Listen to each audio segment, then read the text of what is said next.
Hello, my friend. Welcome back. If this is your first time here, welcome home. I'm Alan, and this is Sleepy History with Alan, a place where we slow everything down, where we let the old world come to us softly, where history arrives not as a list of names and dates, but as a feeling, a warmth, a quiet presence beside you in the dark. You've made it here. Whatever the day brought you, whatever it asked of you, whatever it took, you've set it down now. Or you're setting it down. Right now, in this moment, you're allowing yourself to rest. And I want you to know that I think that is a genuinely beautiful thing. So let yourself settle. Feel the weight of your body where it rests. Feel the surface beneath you, the give of it, the support of it. Feel your shoulders drop, just a little. Feel your jaw unclench, just slightly. Feel the breath move in and out of you, easy and unhurried, the way breathing was always meant to feel. You are safe here. You are warm and still, and nothing is required of you now. Just this, just listening, just the slow, quiet drift into somewhere else entirely. Tonight, I want to take you somewhere very far away, far in distance and far in time. I want to take you to the American prairie, the real one. Not the one from paintings or legends, not the romanticized sweep of golden light across a Hollywood horizon. I want to take you to the actual prairie, the one that smelled like dry grass and turned earth and wood smoke, the one that was enormous and silent in a way that modern life has almost forgotten how to be. I want to take you there on an autumn evening, sometime in the 1870s. The sky is the color of a peach left to ripen past its prime soft orange, bleeding into lilac, bleeding into the deep early blue of an approaching night. The sun is low, very low, resting on the horizon like something tired, something that has travelled a long way and is finally, gratefully letting itself sink. The grasses are moving. They are always moving. Out here. The wind on the prairie is not a guest. It does not arrive and depart. It simply lives here, the way the grasses live here, the way the hawks live here, the way the enormous silence lives here. The wind and the silence are the same thing, almost.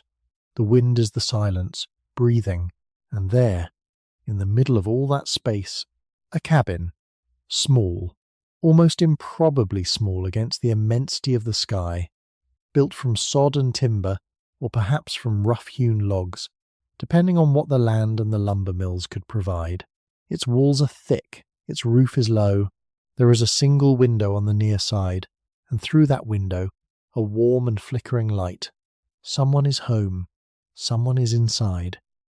And that light, that small amber wavering light, is the most human thing in the entire landscape. It is a declaration, a quiet, stubborn, beautiful declaration, pressed up against all that darkness and all that open space.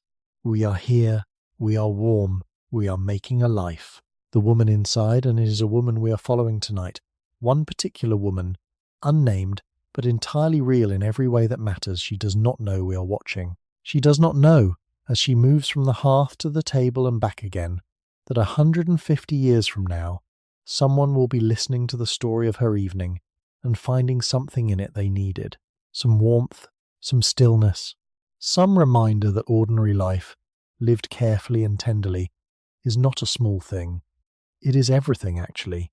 She is perhaps 28 years old, perhaps 30. Her hands are strong and capable, slightly roughened by work, by weather, by the 10,000 small tasks that a homestead demands every single day. Her hair is pinned up, though a few strands have worked themselves loose over the course of the afternoon and now rest against the curve of her neck, barely moving in the warm air near the fire. She came west, this woman. She chose this. That is the first thing I want you to hold on to tonight, as we settle in beside her, as we let her world become ours for a little while. She chose this enormous, challenging, achingly beautiful life. She packed what she could carry. She left behind what she couldn't.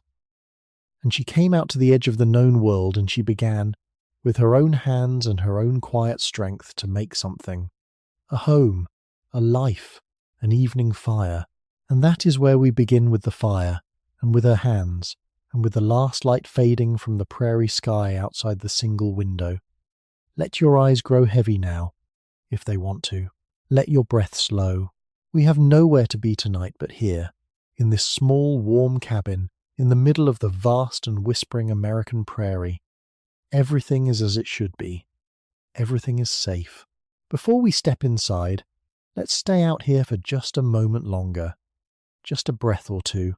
The prairie deserves that much from us, a moment of genuine attention, before we turn toward the warmth and the light and close the door on the evening behind us. Stand here, at the edge of where the short grass meets the longer grass, and look. Look at how far the land goes. In every direction, east, west, north, south, the earth simply continues. It does not climb into mountains. It does not fold into valleys. It stretches, flat and patient and endlessly wide, until it meets the sky at a horizon so clean and so distant that it seems almost abstract, almost mathematical. A line drawn by something larger than human hands. The light at this hour is extraordinary. It is the kind of light that painters spent entire careers trying to catch and never quite managed. It comes in low and sideways, the way late autumn light always does, and it turns everything it touches into something luminous. The dry grasses glow, the bare earth glows, even the air itself seems to hold a faint, golden warmth as though the day is not quite willing to let go of its light, even now, even as the temperature begins its slow and steady evening drop. You can feel that drop. Right now, standing here, you can feel it on the back of your hands, on the tip of your nose. The air that was merely cool an hour ago is becoming something crisper now, something with a faint edge to it, something that makes the idea of a warm fire and a closed door feel not just comfortable but deeply, physically welcome. The cabin sits perhaps 30 yards ahead. It is, as I said, small, but look at it carefully, and you will see that it is not merely functional, it has been tended. There is a kitchen garden to one side, the plants cut back for the season now, the dark earth turned and resting. There is a wood pile stacked against the near wall, the logs split and laid with a kind of quiet precision that speaks of care, of forethought, of someone who thinks ahead. There is a rope line strung between two posts, empty now, whatever was hanging on it brought inside before the temperature fell. Small signs of a life, carefully managed. From somewhere inside, muffled by the thick walls, softened by distance, comes the sound of a pot being moved, a gentle, iron clunk. And beneath it, faint as a thought, the sound of someone humming. Not a song, exactly. More like the vocal equivalent of breathing an unconscious melody, shapeless and soft. The kind of sound a person makes when they are alone and comfortable and thinking about something else entirely. The window glows, that single rectangle of amber light in the dimming face of the cabin wall, and the smoke from the chimney look up rises in a thin, pale column, absolutely straight for the first 20 feet, before the evening wind catches it and pulls it sideways, unravelling it into the enormous sky, wood smoke, and distance. Those are the smells of this moment, wood smoke and distance and the faint, clean sharpness of autumn air moving over dry grass. Take one more breath of it. Let it fill you, that cold, clean, ancient smell of open land. And then let's go inside. The door is there. The light is there. The warmth is already reaching us, even through the walls, even from here. Let's go in softly. Let's not disturb anything. Let's simply arrive and settle and watch the way you watch a fire, the way you watch water, the way you watch something real and unhurried and quietly beautiful, until your eyes grow heavy and the watching becomes dreaming, and the dreaming becomes the deep, dark, restful nothing of genuine sleep. The door opens, the warmth reaches out to meet us like a hand. We step inside. The first thing you notice, stepping into this cabin, is the heat. Not the aggressive, overwhelming heat of something too large or too close, but the deep, settled, radiant warmth of a fire that has been burning for hours, a fire that has had time to establish itself, to work its way into the walls and the floor and the very air of the room, so that the warmth is everywhere at once, and it is the kind of warmth that goes all the way through you. You feel it in your chest first, then in your hands. Then, slowly, in that particular place at the back of your neck where tension tends to live, that knot of accumulated daily effort, and you feel it loosen there. Just slightly, just enough. The way a clenched fist, held too long, finally gratefully opens. The hearth is on the far wall. It is large, larger than you might expect in such a small cabin, because on the frontier the hearth is not merely a source of warmth, it is the centre of everything. It is the stove and the furnace and the hot water heater and the gathering place and the nightlight, all at once, all in one. It is the technological heart of this home. It is the reason this home is habitable, out here, in the middle of all that cold and open space. Without it, there is no supper. Without it, there is no warmth. Without it, there is, in the most honest and unadorned sense, no life. And she is tending it now.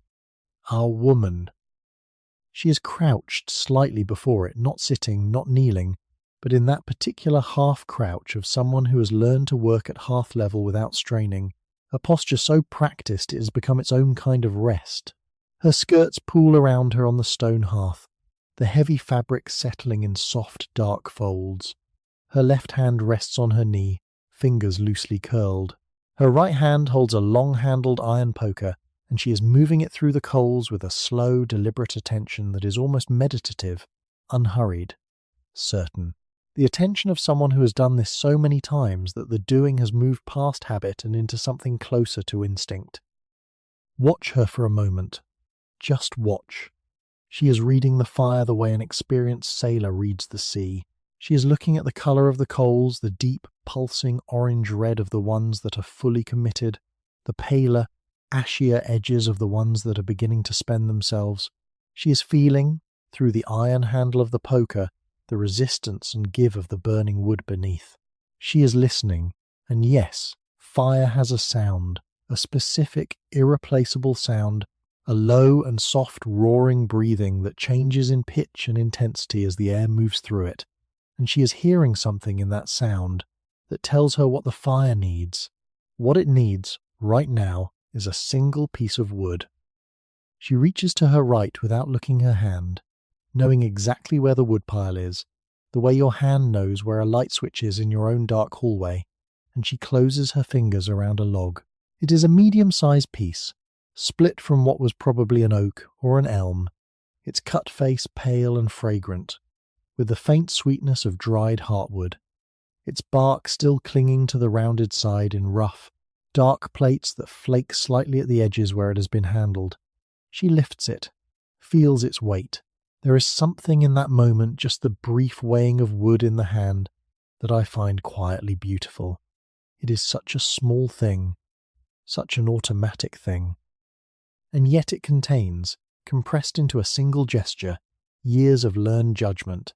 She knows, from the weight alone, approximately how long this piece will burn.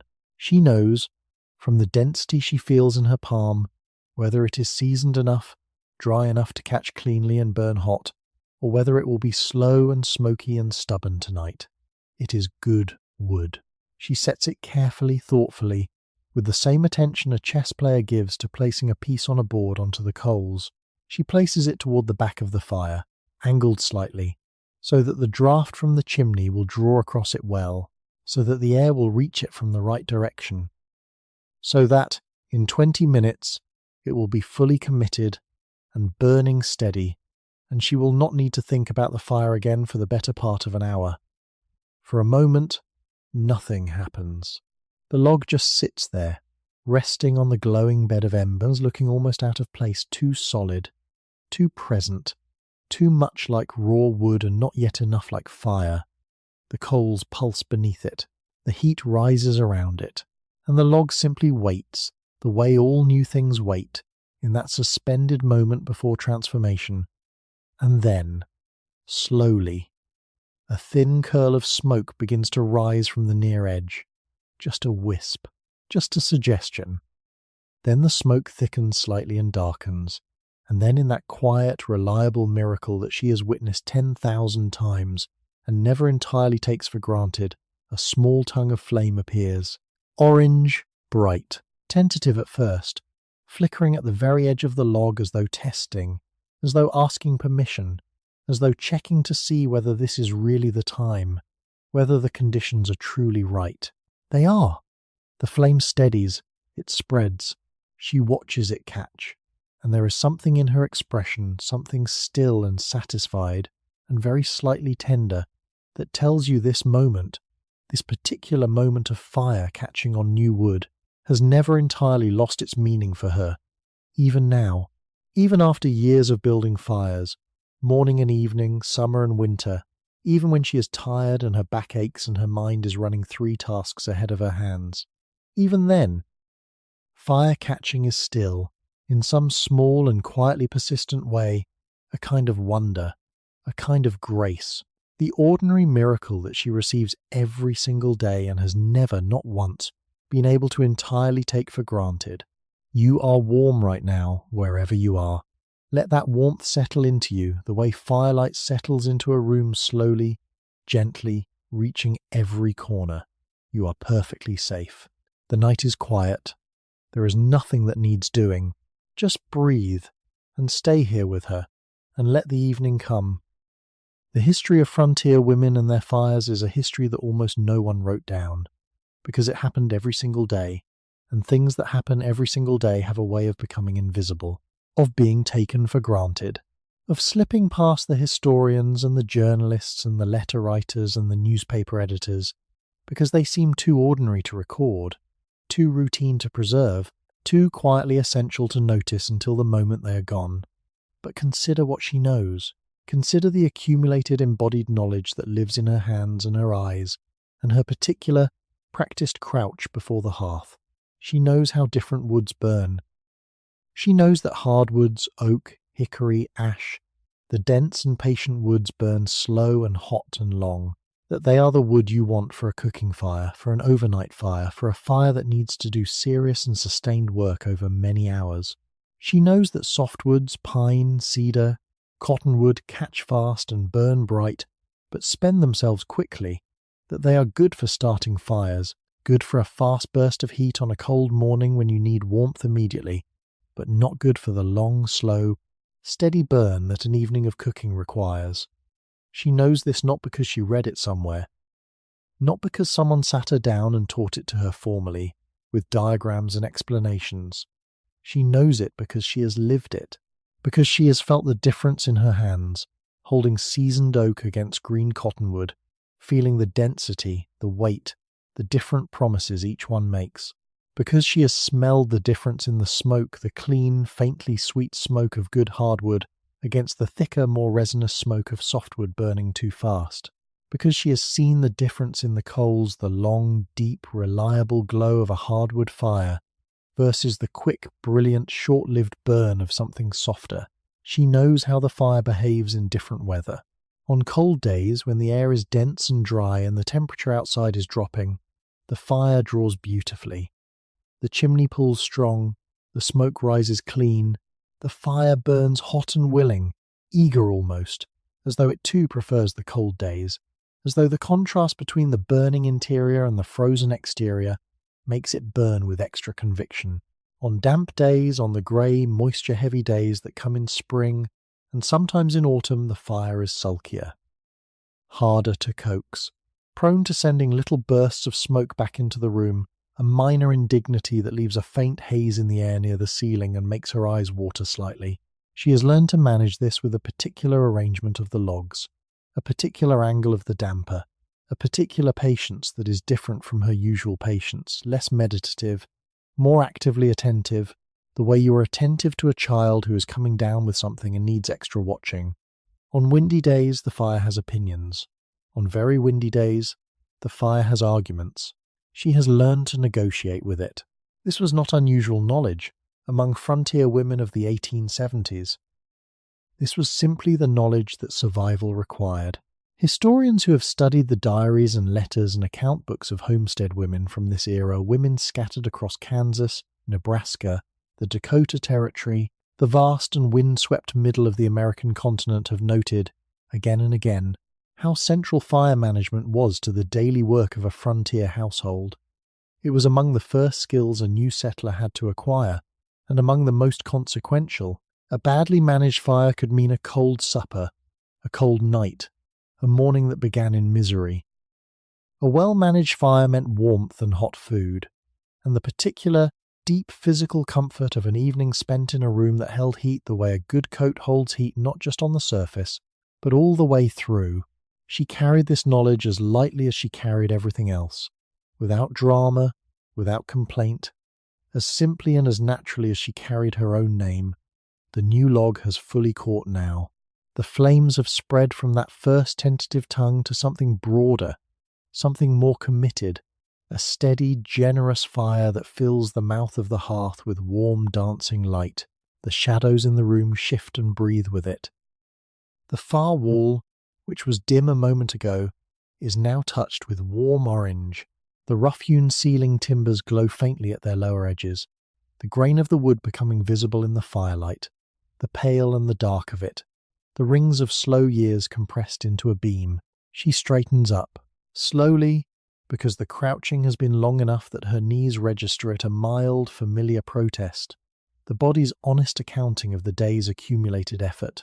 She puts one hand on her own thigh and pushes herself to standing with the matter-of-fact ease of a woman who doesn't have time to make a performance of physical effort. She is standing now, the poker still in her right hand, and she looks at the fire for one more moment, assessing, confirming, giving it her final attention before she turns to the other work of the evening. The fire is good, the fire is right, the fire will last.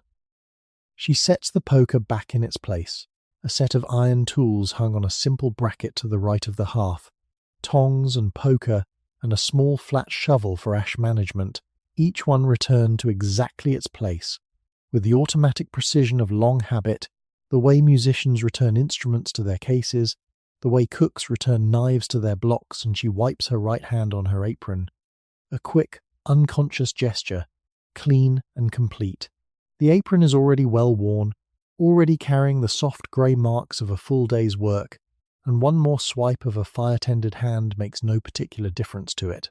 It is an apron that has earned its marks. An apron that tells the story of this day in stains and smudges, a little flower near the left hip, a small darkening near the centre from where she wiped her hands after bringing in wood, the general soft greyness of an apron that has been truly, faithfully used.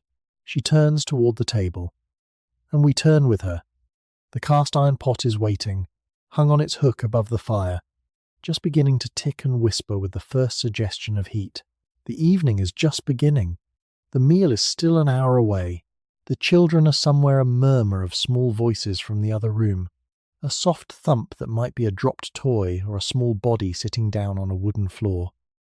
The fire breathes behind her, steady and warm and faithful, the way a good fire always is, patient, generous, asking nothing, giving everything, content simply to burn and warm and light, content simply to be what it is, doing what it does, in this small cabin on the enormous and darkening prairie.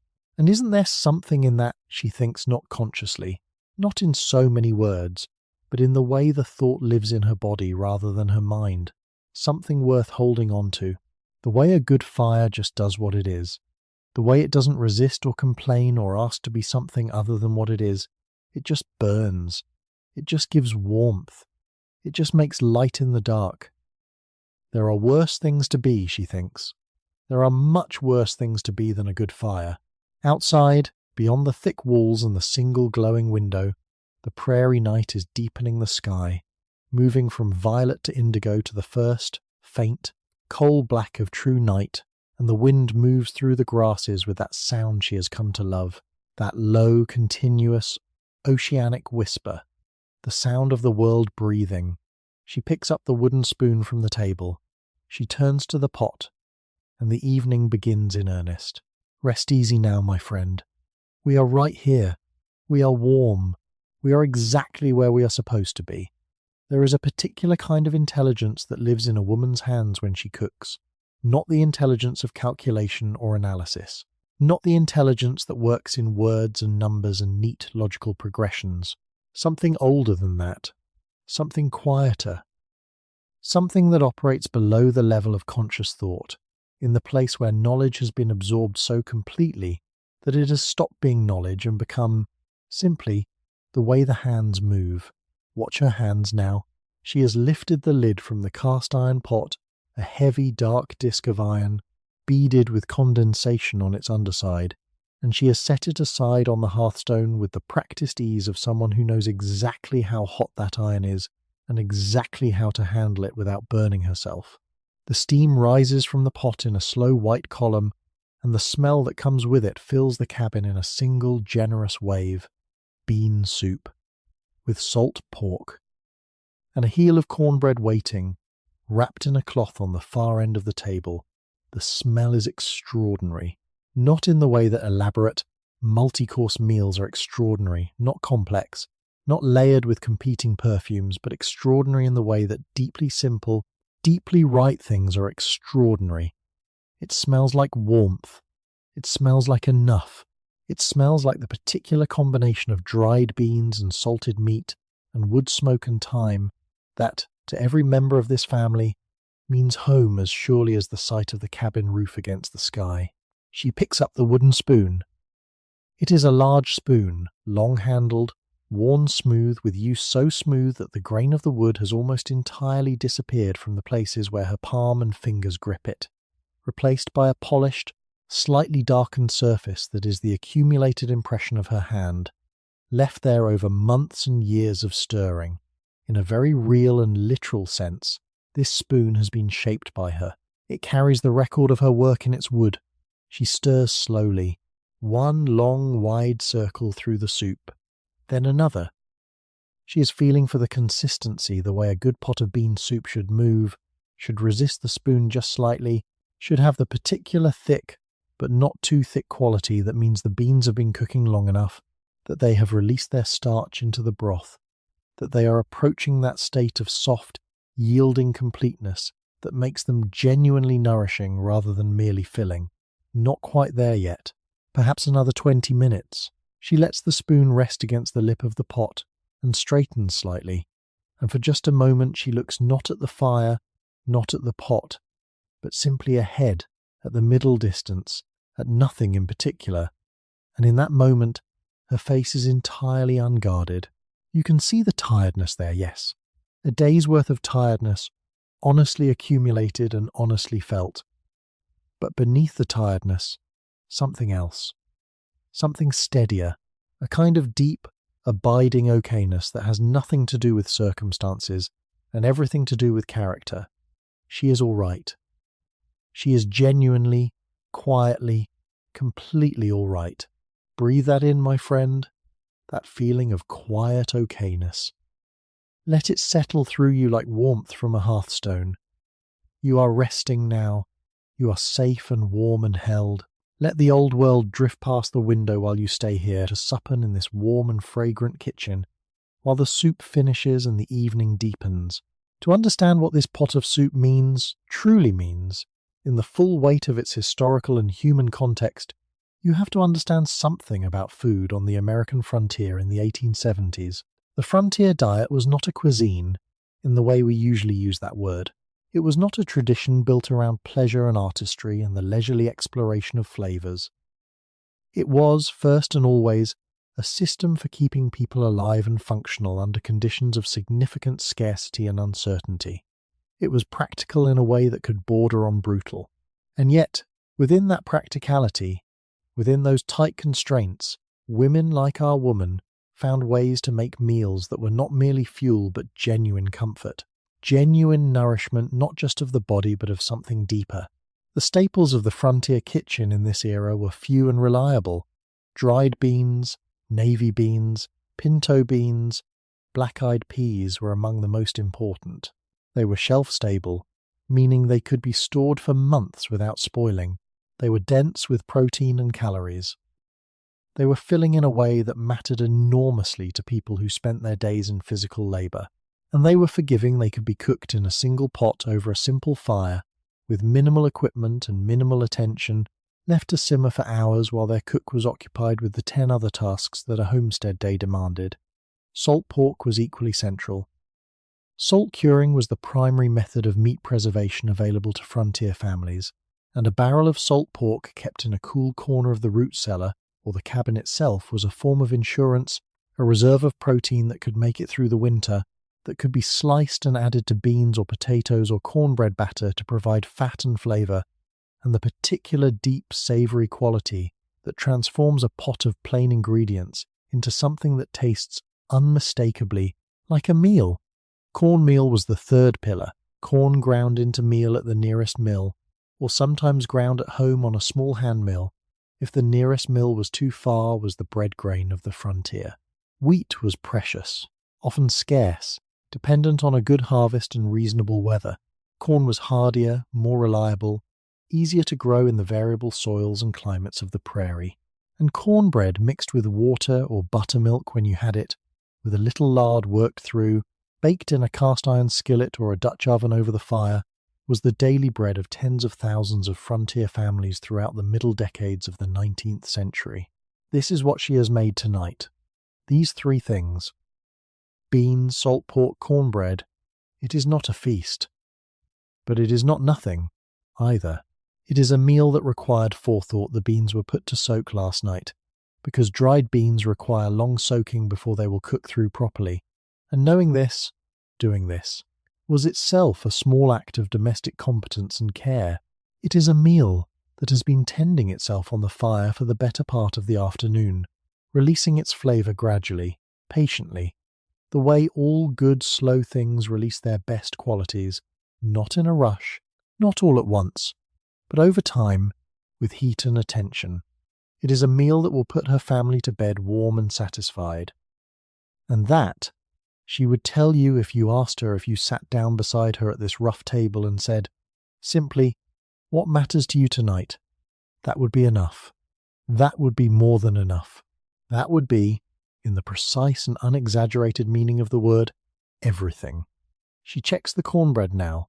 It has been baking in the cast-iron skillet, pushed close to but not directly over the hottest part of the fire, cooking in that careful proximity to heat that is the art of open hearth baking. Too close and the bottom burns before the centre sets. Too far and it sits, pale and dense and uncooked, until the fire cools and the whole enterprise has to begin again. She has judged it exactly right. She can tell by the smell before she even unwraps the cloth, a warm, slightly sweet, golden smell that is entirely distinct from the bean soup smell, layered over it now, filling the cabin with something that approaches, genuinely and without any exaggeration, the smell of contentment. She kneels carefully, one hand on the hearthstone for balance, and peers at the cornbread's edge where it meets the iron of the skillet. The colour there is exactly right, a deep, warm golden brown, the colour of autumn light on dry grass, the colour of something that has been given just the right amount of time and heat to become what it was always meant to be. She wraps her hands in a thick cloth and lifts the skillet, sets it on the table, stands back and looks at it for just a moment.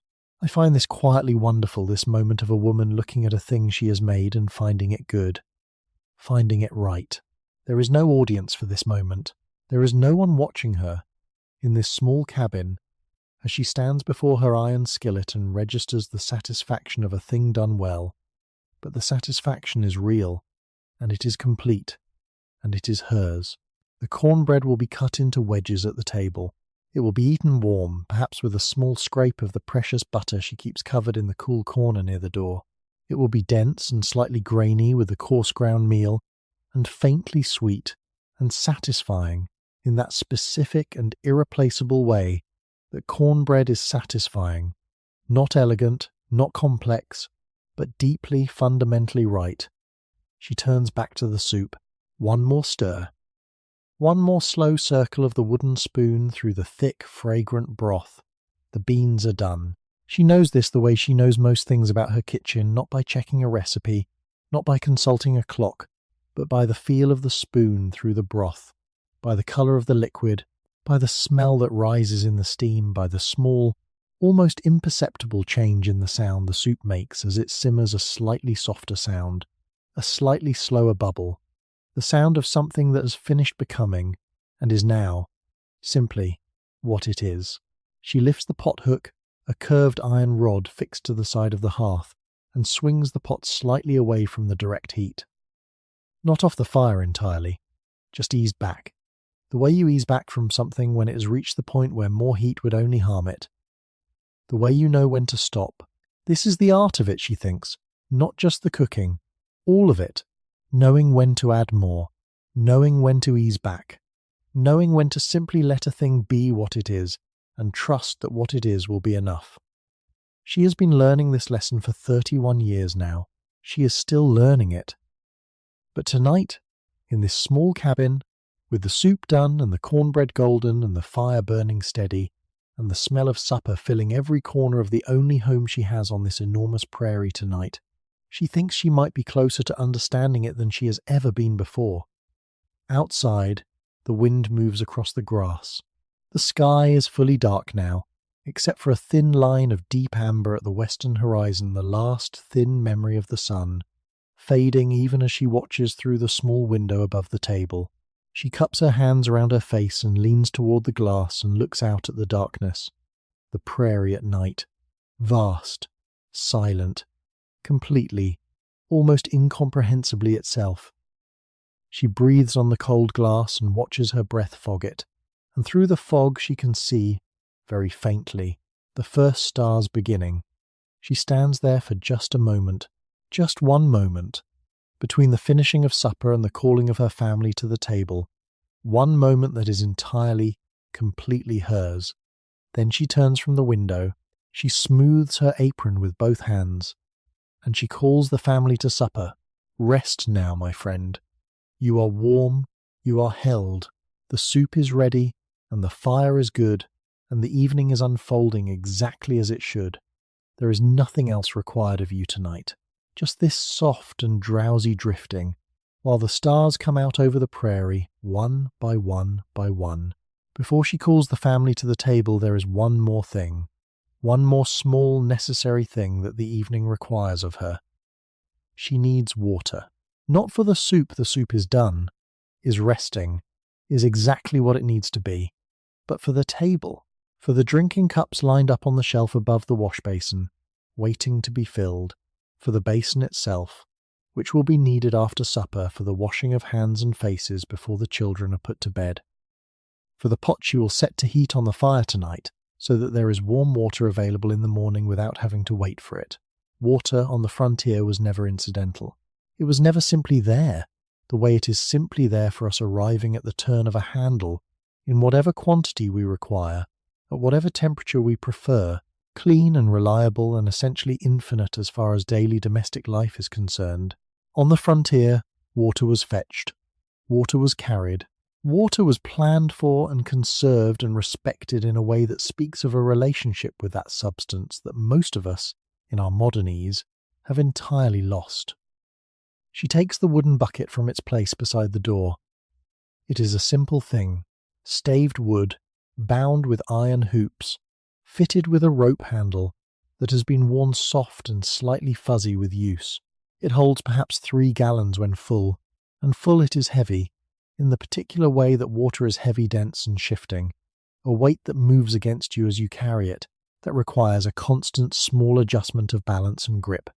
She sets it by the door, then she puts on her shawl.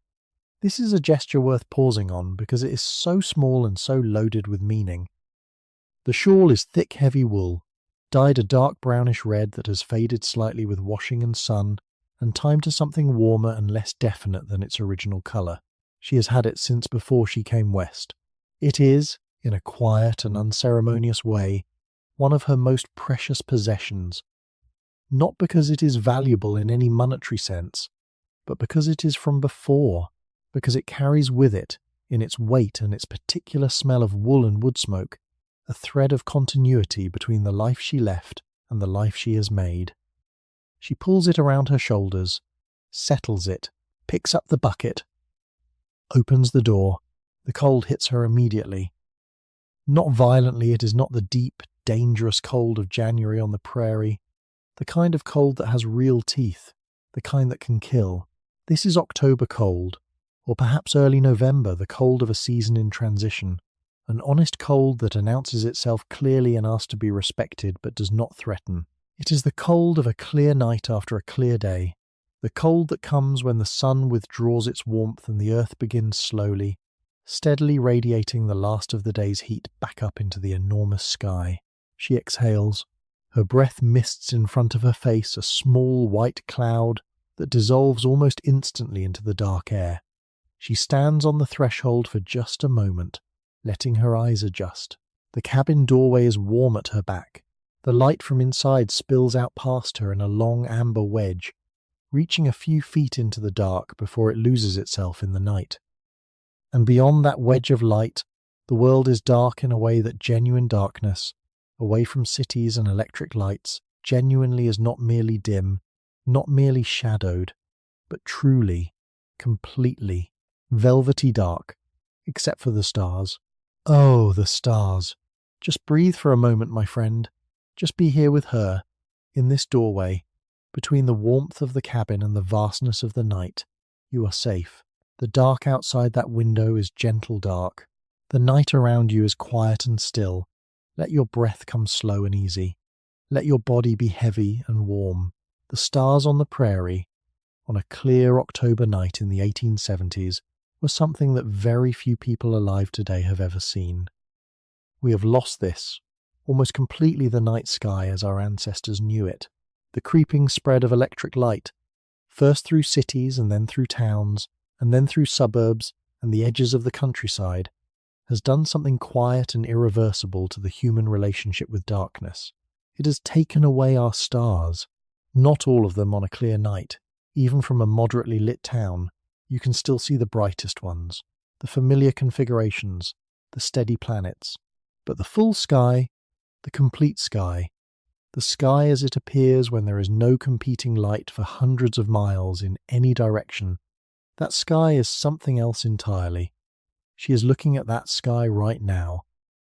The Milky Way is visible not as a vague suggestion, not as a faint smear that might be cloud or might be stars, but as a genuine, solid, luminous band of light stretching from one horizon to the other, so bright and so dense that it casts a faint, pale shadow on the ground.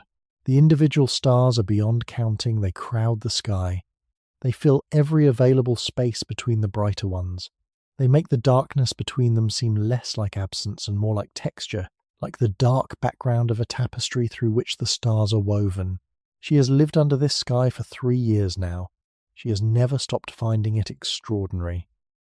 In the home she came from a small town in Ohio, with its oil lamps and its neighbours' windows and its general, low-grade human luminosity, she had never seen a sky like this.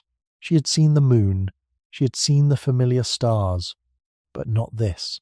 Not this overwhelming, humbling, glorious abundance of light from an unimaginable distance.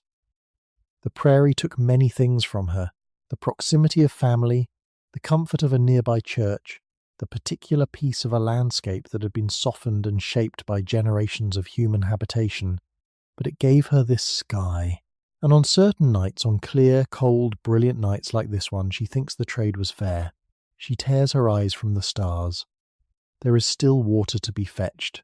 The well is 20 yards from the cabin door, close enough to be practical, far enough that it would have required a deliberate decision about placement, a reading of the land and the underground water table that her husband had done, with considerable care and some anxiety, in the first weeks after they arrived on this claim.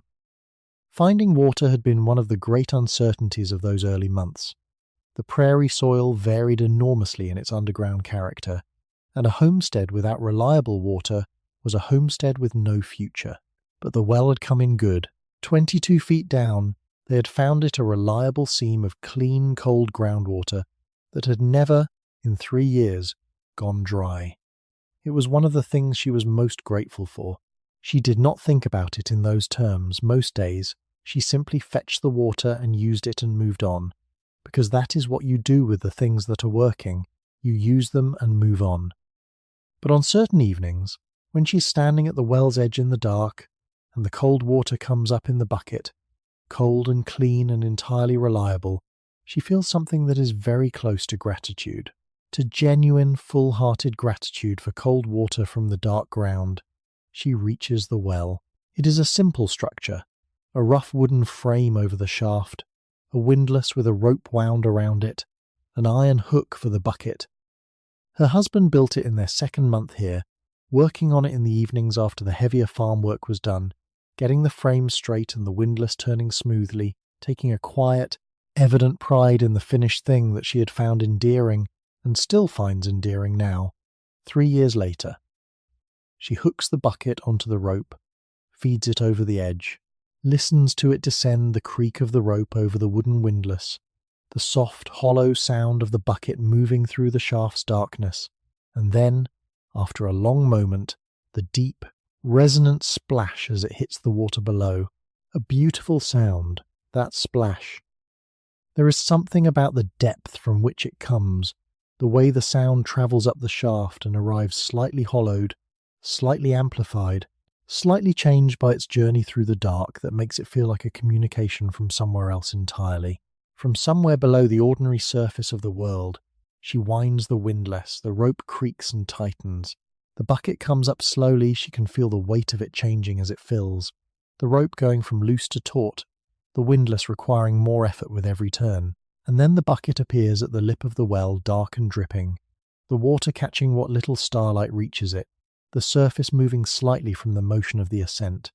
She unhooks it, lifts it, feels the cold water's weight shift against her palm, and for just a moment she stands there, at the well, in the dark and the cold, and she simply exists. She is not thinking about supper, or children, or the long list of tomorrow's tasks. She is just here, in this night, on this prairie, under this impossible sky, holding a bucket of cold water from 22 feet beneath the ground. She breathes, in and out. The cold air fills her, clean and sharp and real. The stars wheel slowly overhead, indifferent and magnificent.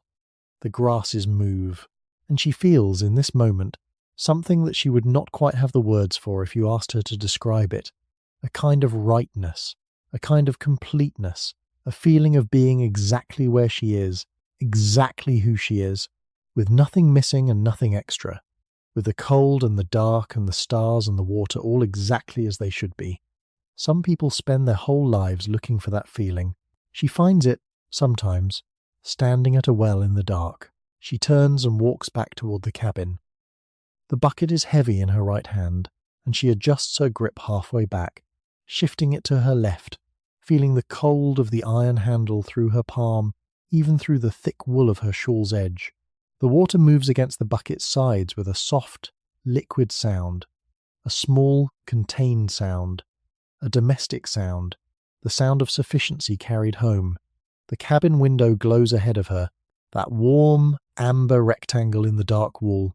She walks toward it the way you walk toward any warm light in any darkness, with a feeling that is partly physical relief and partly something deeper, something that has to do with belonging, with a particular comfort of returning to a place that is yours.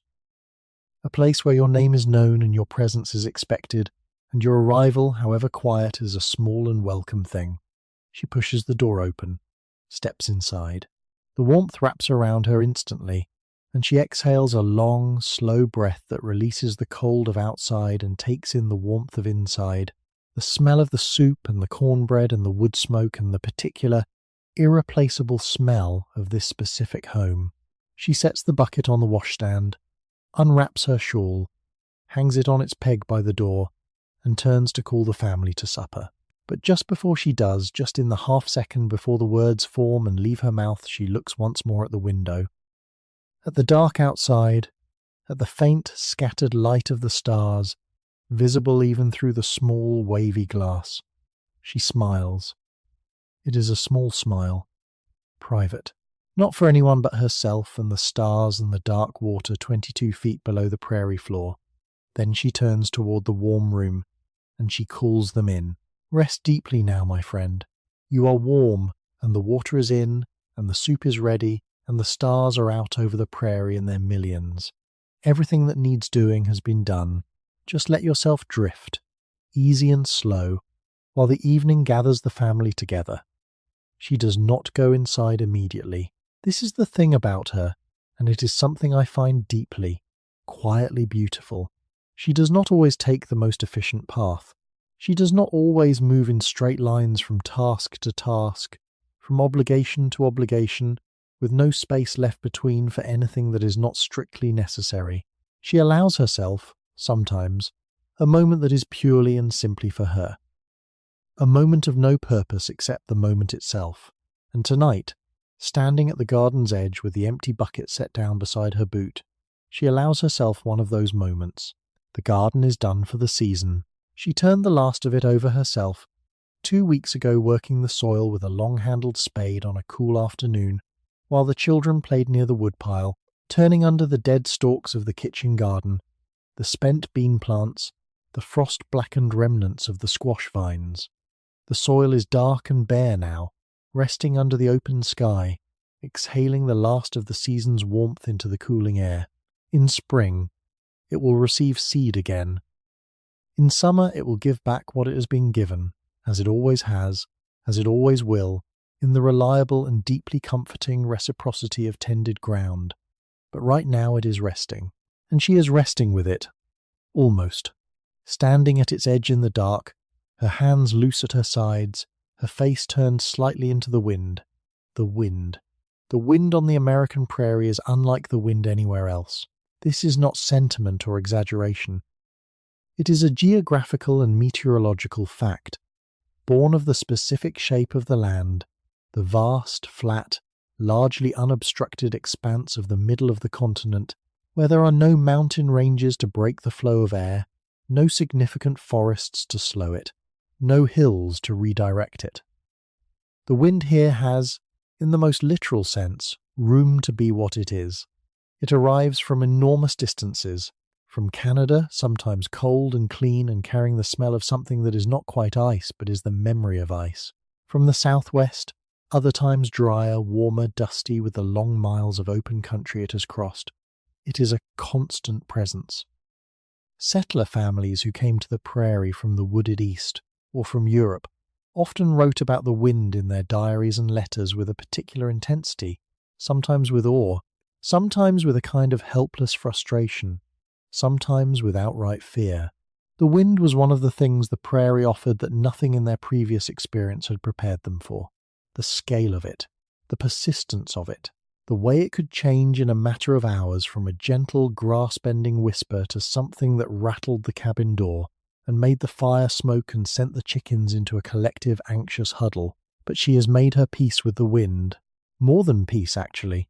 She has come to something that she might, on a good evening like this one, cautiously describe as love. The wind tonight is gentle.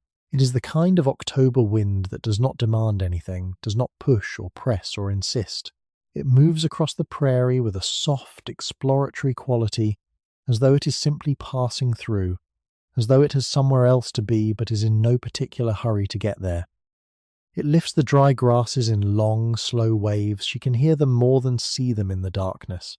That continuous, rushing, oceanic sound that is the wind's primary language out here. The sound of 10,000 grass stems, bending and returning, and bending again. She has listened to this sound for 3 years. She knows its variations now the way a musician knows the variations of a familiar piece, the way the sound changes when the wind is coming from the north versus the south, the way it deepens and fills when the grass is tall versus the lighter, crisper sound it makes through the shorter, dried-down grass of autumn. She knows the particular sound it makes just before a change in weather, a subtle shift in pitch, almost imperceptible, that she has learned to read as reliably as a barometer. Tonight it tells her, clear and cold for days. Good. She will take clear and cold. You are warm now, wherever you are resting. The wind outside is gentle. The night is clear and still. Nothing from that old world can reach you here, my friend. Just let yourself be easy, be soft, be held. She stands and listens. And as she listens, she thinks not in a directed or purposeful way, but in the loose, associative way that the mind moves when the body is still, and the external world is dark and quiet, and there are no immediate demands on attention. Her thoughts move like the wind itself, unhurried, following no particular path, touching on things briefly and then moving on. She thinks about the garden, about what she will plant in the spring. More beans, certainly. Perhaps some additional squash-the-butternut variety she saw growing in a neighbour's garden 15 miles east did particularly well this year, and Mrs. Halverson had been generous enough to save her some seed. She thinks about whether to try potatoes again. Last year's crop had been thin, the soil still too new and not yet rich enough, but she had worked in considerable quantities of composted material over the summer, and the ground looked better now, darker and more friable. The potatoes might do better this year. She thinks about her mother. This is where the thoughts always arrive eventually, when she is standing outside in the dark and the quiet. Her mother, in Ohio, getting older now. Her last letter had mentioned a persistent cough, mentioned it carefully and without alarm. The way you mention a thing you do not want to make too large by giving it too much attention. She had written back immediately, asking for more information, asking gently and specifically, asking with the particular worried love of a daughter who is too far away to help. She has not received a reply yet. She will not let herself worry too much about this. Letters take time. The distances are real. A reply sent 2 weeks ago might still be 3 weeks from arriving, carried by post rider and stage and railroad, and then post rider again across the long miles between here and home. But she thinks about her mother. She sends the thought out into the wind, the way people have always sent their deepest thoughts out into the wide and open world. Not quite prayer, not quite wishing, but something in between. Something that acknowledges the distance and refuses to be entirely defeated by it. I am here, she thinks. I am well. I am watching the same moon. The prairie grasses move. She watches them in the darkness, or rather, she watches the darkness move. The faint, continuous, wave-like motion that the wind produces in the tall grass, visible even at night as a shifting of the deeper dark against the slightly lighter dark of the sky. This is one of the things she could not have imagined before she came here, the aliveness of the grass. In Ohio, grass was a surface, a ground cover, a thing you walked on, a thing you mowed, a thing that was simply there between more interesting things. On the prairie, grass is the thing. It is the dominant, organizing, overwhelming fact of the landscape. It covers everything. It reaches to the horizon in every direction. It is, in a sense that is not metaphorical but entirely literal, the world itself, out here, and it is alive in a way that is impossible to ignore. It moves with the wind in ways that have genuine expressiveness, not in the way that we project feelings onto natural phenomena, not in the sentimental way of folk songs and poetry, but in the actual, physical way that a living and responsive thing is expressive. The grass bends, the grass straightens. The grass runs in waves that travel from west to east, smooth and continuous, like the surface of a lake that something enormous and invisible has passed through. It makes sounds. It changes colour with the light and the season. It has a smell dry and dusty in summer, green and sharp after rain, golden sweet in the late warmth of early autumn, and now, in October, something darker and more complex, the smell of a living thing preparing for dormancy, drawing down into its roots, conserving what it needs. She has come to love the grass. She has come to understand, in a way that surprises her still, that the grass is not emptiness, that the prairie is not nothing, that what looks, to uninitiated eyes, like an absence of landscape is actually an entirely different kind of presence, a presence that requires different eyes to see, a presence that asks you to slow down, to look not for the dramatic and the obvious, but for the subtle and the continuous. The way light moves across a flat surface, the way wind makes a living thing of still air, the way the sky above treeless land becomes something architectural and astonishing in its sheer vertical scale. She came to this land not knowing how to see it. She has learned. A sound from inside the cabin. Small voices a question, the beginning of an argument about something, the sound of her husband's voice, low and even, settling it, the ordinary music of a family indoors on a cold evening, going about the small business of waiting for supper. She smiles. She bends and picks up the bucket from beside her boot. She turns toward the cabin, but before she takes a step, she does one more thing, a thing so small and so habitual that she is barely aware of doing it. She looks up, one more time, at the stars, at the Milky Way, at the incomprehensible depth and breadth of the night sky above this flat, dark land. She takes it in. The whole vast, silent, starlit fact of it.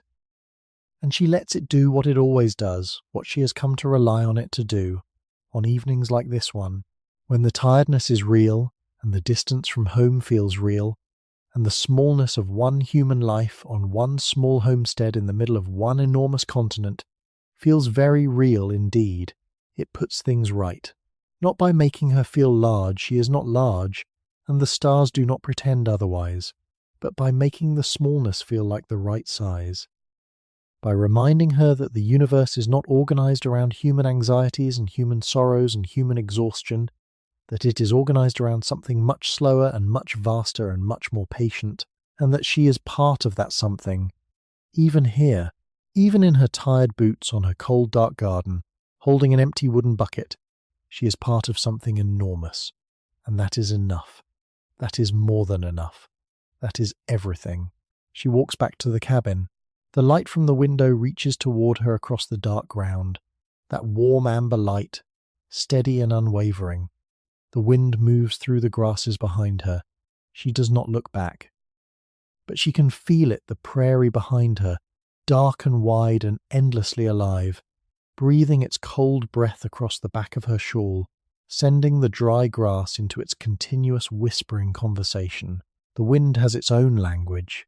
She has spent 3 years learning it, and tonight, standing between the dark garden and the warm door, she understands enough of it to know what it is saying.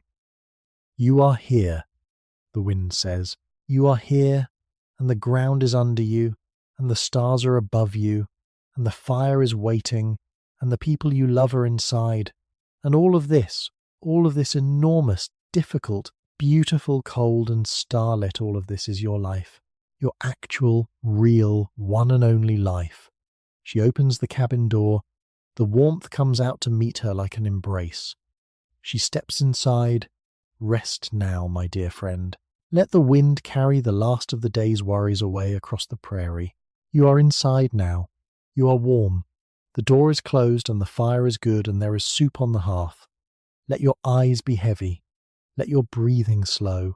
The prairie is out there, vast and quiet and entirely itself. And you are here, warm, safe, resting, exactly as you should be.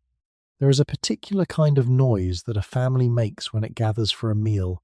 Not loud noise, not the noise of celebration or excitement or crisis. Something quieter than that, and in its quietness something more essential. The noise of chairs being pulled out from a table. The noise of small bodies settling onto wooden seats, adjusting, finding their positions. The noise of a cup being set down, a spoon being lifted, a bowl being passed from one set of hands to another. The low, continuous murmur of voices not saying anything very important, asking for the bread, commenting on the cold, saying something about the day that is more about the pleasure of saying it than about the information it contains. This is the noise the cabin makes now. This is the sound of belonging. She moves between the fire and the table with the unhurried efficiency of someone who has made this particular journey from hearth to table, from table to hearth more times than she could possibly count. The soup ladle is in her right hand, a deep iron ladle with a long handle, and she moves around the table filling bowls with the careful, generous attention of someone for whom feeding her family is not merely a chore, but a genuine act of love. Not performed love, not sentimental love, the practical, daily, utterly real love that expresses itself in the filling of bowls and the cutting of bread and the making sure that everyone has enough. The bowls are simple. Earthenware, mostly a set she brought from Ohio, packed carefully in straw for the long journey west, and miraculously, every single one of them arrived intact. She had been so relieved when she unpacked them in this cabin, on one of those first overwhelming days of settlement, that she had stood holding a bowl in both hands and simply breathed for a moment, grateful for this one small continuity, this one familiar thing in all the unfamiliarity of the new place. They are good bowls, plain and sturdy and the right size, with a slight roughness to the glaze that makes them feel honest in the hand. They have been used every day for 3 years. They carry, in their surfaces, the faint, accumulated history of 3 years of suppers, small marks, tiny chips at one rim, a slight darkening in the centre of one from years of hot soup resting in it. She loves these bowls. She would not say so, because she is not in the habit of declaring love for kitchen objects. But she loves them in the quiet, daily way that you love the reliable and familiar things, the things that have been there through everything, that have not broken or disappointed or required anything from you, that have simply been present and functional and genuinely useful through every kind of day the world has sent you. Her husband is at the table. He has washed his hands at the basin. She can see the slightly damp towel folded over the edge, can see the fresh scrubbed look of his forearms where the sleeves of his work shirt are rolled back. He is a quiet man, her husband, not silent, not withdrawn, but quiet in the way that people who work primarily with their bodies and the land tend to be quiet, comfortable with the wordless spaces between words, not needing to fill every silence with speech. He looks up as she brings the soup. Their eyes meet. There is nothing dramatic in this moment, nothing that would make it into a story, or a letter, or a diary entry. Just a look between two people who have known each other long enough to have moved past the performance of their feelings for each other and into something deeper and less declarative, a simple, mutual acknowledgement. I see you. You are here. We are here together. That is good. She sets his bowl before him. He says quietly, "Thank you." 2 words. The most ordinary 2 words in the language. And yet, said the way he says them with that particular quietness, with that particular quality of attention that his thank yous always carry, they mean something. They mean more than their surface meaning, in the way that the small words between people who love each other always mean more than their surface meaning. She moves around the table to fill the children's bowls. "Let yourself be still now, my friend. Feel the warmth of this room settle around you like a quilt. You are safe here, in this small cabin, at this rough table, while the soup steams and the fire breathes and the night holds the prairie gently in its dark, enormous hands. Just breathe. Just rest." The children. There are 2 of them tonight at this table, a boy of 7 and a girl of 4. The boy is named, in our imagination of him, something solid and plain and of the era, perhaps James, perhaps William, though we do not need to name him to know him. We know him by the way he is sitting. Upright at first, the uprightness of a child who has been reminded about sitting up at the table often enough that the reminder has taken root, but already beginning to lean slightly on one elbow, the elbow creeping toward the table's surface, with the gravitational persistence of a child who is tired and hungry, and has eaten enough suppers to know that the food is coming, and there is no need for the formal posture anymore. He is watching his mother ladle soup with the frank, unguarded hunger of a 7-year-old boy who has spent the afternoon doing whatever 7-year-old boys do on frontier homesteads in the 1870s, which is to say, a great many things. Outdoors, in the cold, involving sticks and dirt and the irresistible magnetism of mud. His sister is smaller, softer, less angular in her hunger. She is sitting with her legs dangling from the adult-sized chair too short to reach the floor, her feet swinging slightly in that unconscious, rhythmic way of small children perched above the ground. She is holding her spoon already, though her bowl is not yet filled, holding it in the slightly too tight grip of a child who is still learning the proper relationship between the hand and an eating implement. She is watching her mother with large, dark eyes. There is something in the way this child watches her mother, some quality of attention, of trust, of complete and unquestioning reliance, that is one of the most moving things in this entire room. It is the look of someone for whom another person is the whole world, the warm, breathing, soup-ladling centre of the universe. Her mother sets the filled bowl in front of her. The child looks at the soup, looks at her mother.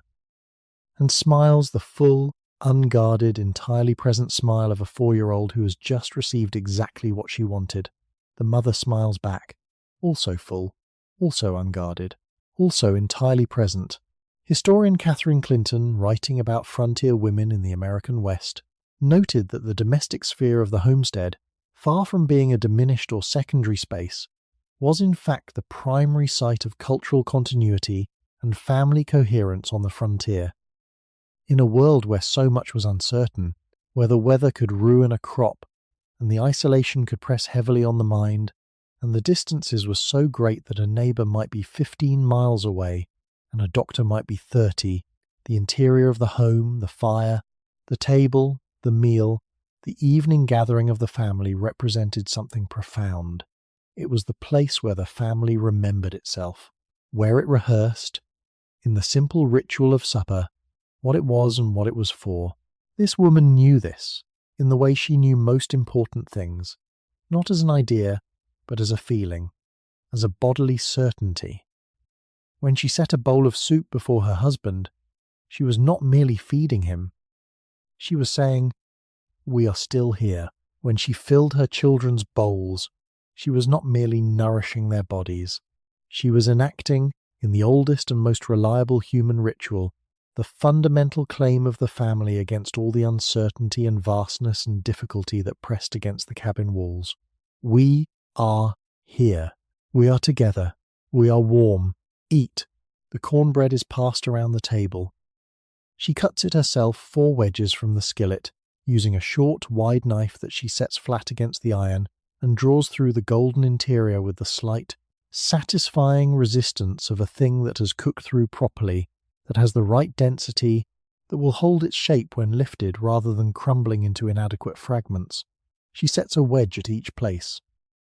The butter, a small pale disc on a plate, covered until now with a cloth to keep it cool, is passed first to her husband, who takes the tiniest scrape of it, just enough to acknowledge the luxury, and passes it to the boy, who takes slightly more than the tiniest scrape, but less than he would ideally like, being 7 years old and in possession of very clear feelings about butter.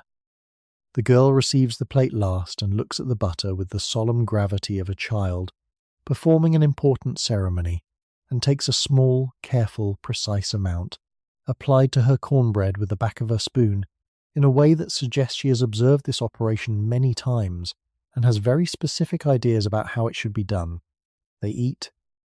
For a little while, there is the particular companionable quiet of a family eating, not silence, because there are small sounds everywhere, the sounds of spoons in bowls and the fire and the wind outside, and the occasional small voice but a quality of gathered, inward quiet, a turning of attention toward the pleasure of eating, toward the warmth and the flavour and the simple, fundamental satisfaction of being hungry, and then, gradually, becoming not hungry. The boy says something about a rabbit. He saw a rabbit today, apparently out near the east edge of the claim, near the place where the grass grows tallest. A large rabbit, he says, with particular emphasis on large, his hands spreading apart to indicate a size that probably exceeds the actual size of the rabbit by a considerable margin, but that captures something true about the experience of encountering it. Her husband asks a question about the rabbit: where exactly? Which direction was it facing? Did it run or freeze? The conversation is so ordinary, so entirely, beautifully ordinary.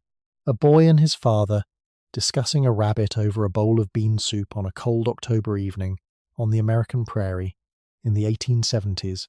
She listens. She does not say much. She is eating, and she is content to listen, to let the voices of her family fill the cabin the way the warmth of the fire fills it, steadily and generously, reaching every corner. What strikes me most about this moment, and it strikes me every time I imagine it, every time I try to understand what this woman's life actually felt like from the inside, is that she is not waiting for something better. She is not enduring this evening until a more interesting or more comfortable or more significant life begins. This is the life, this conversation about a rabbit, this cornbread, this fire, This table that her husband built in the second week after they arrived on the claim, working by lantern light in the evenings, the rough planks slowly becoming something flat and usable, and theirs. This is not the prologue to her life. This is the life, and she knows it. There is something in the way she sits at this table, the particular quality of her stillness, the unhurried way she lifts her spoon and brings it to her lips, the small, private pleasure that crosses her face when she tastes the soup and finds it right that tells you she knows exactly where she is. She is not somewhere else in her mind. She is not rehearsing a future or replaying a past. She is here, in this warm room, at this rough table, with these people, eating this meal, fully and completely here. The meal winds down the way meals do, the bowls emptied slowly, then quickly, then scraped with the spoon in the particular way that means the bowl is done. The cornbread reduced to crumbs, the butter plate scraped clean, the children growing quieter as the warmth of the food works through them, the girl's eyes growing heavy, her spoon resting against the rim of her bowl, her attention drifting in that soft, easy way of small children moving towards sleep. She rises to clear the table. Her husband rises too, and takes his bowl and the children's bowls to the washstand, without being asked a small habitual thing, unremarked. The kind of small unremarked thing that accumulates over years into the entire texture of a shared life. She pours warm water from the pot she set to heat earlier into the wash basin. She washes the bowls. The water is warm against her hands, genuinely, deeply warm, a pleasure after the cold of the well earlier, and she takes a moment to feel it, to let her hands rest in it just a beat longer than strictly necessary. The warmth moves up through her palms, through her wrists, up into the muscles of her forearms that have been working all day. She washes each bowl carefully, sets each one on the cloth to dry. Behind her the family is settling. The fire breathes. The wind moves along the cabin wall. The children's voices have dropped to murmurs. The evening is shifting, moving from the active, gathering energy of supper towards something quieter, something more interior, something that belongs to the part of the evening when the work of feeding is done and the work of resting can, gently and gratefully, begin. She dries her hands. She looks at the clean bowls on the cloth. She looks at her family by the fire. And what stays with me, imagining her in this moment, is the look on her face. Not happiness, exactly though happiness is in it. Not contentment, exactly though contentment is in it too. Something that contains both of those things and goes a little beyond them. Something that knows the difficulty of this life and has chosen it anyway. Something that has found, inside the choosing, a richness that no easier life could have provided. Something that knows quietly, completely, without needing to announce it, that this is enough, that this is more than enough, that this is the whole, entire, irreducibly precious thing. Rest easy now, my friend. The meal is done. The bowls are clean. The fire is warm. Let your body be heavy and soft. Let the sounds of this family settle around you like something gentle and kind. You are safe. You are warm. There is nothing left to do tonight but rest. The girl falls asleep first. This is always the way of it, the youngest going first, surrendering to sleep with the uncomplicated ease of a small body that has spent everything it had on the day and has nothing left to negotiate with. One moment she is sitting by the fire, her dark eyes still open, watching the flames with that particular, unfocused gaze of a child who is technically still awake but has already begun the long, slow slide toward somewhere else.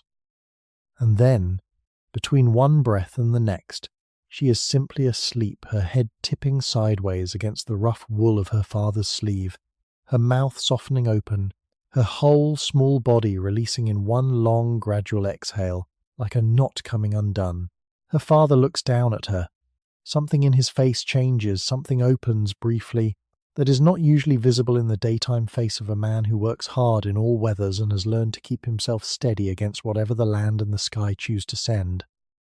It is the look that parents have been giving sleeping children since the beginning of human time, a look of such complete, unguarded tenderness that it seems almost too private to witness, a look that says, Here is the most important thing. Here, asleep against my arm, is the reason for all of it. The reason for the hard ground and the cold mornings and the long, uncertain years. He meets his wife's eyes across the room. She nods. He lifts the girl carefully, with the practiced ease of a man who has carried this particular sleeping child many times, who knows exactly how to gather her without waking her, how to distribute her weight across his arms, so that she remains loose and heavy in the deep, trusting way of a sleeping 4-year-old. He carries her toward the back room. His boots are soft on the wooden floor. The cabin holds its breath. She follows with the lamp. The back room is small, smaller than small, really barely more than a sleeping space, partitioned from the main room by a rough wooden wall with a doorway but no door, the opening hung with a heavy wool curtain that serves the same purpose. There are 2 narrow beds in this room, set against opposite walls, each one made up with the careful, economical neatness of a household that has learned to make the most of what it has. The mattresses are stuffed with corn husks, not the most luxurious of sleeping surfaces, but adequate and warm, and crackling softly when a body settles into them with a sound that is, once you have grown up with it, as comforting as any sound. The boy's bed is already turned down. He has followed them silently, with the particular dignity of a 7-year-old who is tired, but does not wish to appear tired, who is maintaining, even now, the fiction that he might not actually need to go to bed, that he is simply accompanying his family to this room, out of a kind of generous social interest. She sees through this fiction completely. She has always seen through this fiction, but she does not say so, because she understands, in the way that mothers understand the small dignities their children need to maintain, that some fictions are worth preserving. She holds the lamp while her husband settles the girl into her bed, drawing the quilts up around the small shoulders, tucking them in at the sides with the same care he gives to everything his hands do, everything, requiring that same quiet, unhurried attention. The girl does not wake. She turns her face slightly into the pillow and exhales a long, soft breath and goes deeper, if anything, into the warm dark of her sleep. Let that image rest with you, my friend. A sleeping child, tucked in, safe and warm on the dark prairie. You are that safe right now. You are that warm. You are that held. Let your own breath slow and deepen, just like hers. There is nothing that can reach you here. She turns to the boy. He is sitting on the edge of his own bed now, the dignity of his earlier position somewhat compromised by the fact that he has removed his boots and is sitting in his stocking feet, which are, she notices, damp at the toes. He has been in water somewhere today, or in mud that is close enough to water to have the same effect on wool stockings. She will deal with the stockings tomorrow. She sits beside him on the edge of the narrow bed, the corn husk mattress shifting and whispering beneath them, and she looks at him for a moment, at the particular, concentrated face of a 7-year-old at the end of a long day, at the smudge of dirt still visible on his left jaw that survived his pre-supper washing, with the resilience that only the most committed dirt achieves. He looks back at her. There is a conversation in this look, a whole, small, complete conversation, conducted entirely without words, in the way that long familiarity makes possible between any 2 people, and makes especially possible between a mother and her child. It says, "You are tired, I know." It says, "The day was good, I know that too."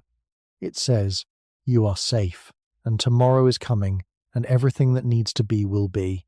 She smooths his hair back from his forehead with her palm, one long, slow stroke from his hairline back. He lets her. He would not have let her do this in front of anyone else, not at 7, not with his very serious ideas about his own age and capability.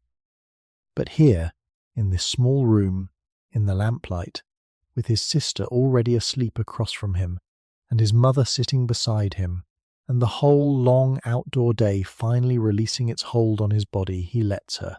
She tucks him in. She does it with the same care, the same unhurried attention that her husband used with the girl, as though the tucking in is itself a kind of communication, a nightly restatement of something important that does not need to be spoken because it is said clearly and completely, in the hands, in the drawn-up quilt, in the smoothed pillow. He closes his eyes. Not immediately for a moment his eyes stay open, gazing at the ceiling of the small room, at the rough boards above him, at the place where a knot in the wood has left a dark, irregular eye that he has. She knows, named and invested with a personality over the course of many bedtimes. But then, gradually, his eyes close. The last of the day's alertness drains from his face. His breathing, which was still slightly quick, still carrying the rhythm of the active outdoor boy, slows and deepens. He is asleep. She watches him for a moment. Then she rises, quietly, and carries the lamp back to the main room. She does not go to her mending immediately. There is something she does first, something she does most clear evenings, something that is so habitual she barely registers it as a choice. She sets the lamp on the table. She takes her shawl from its peg.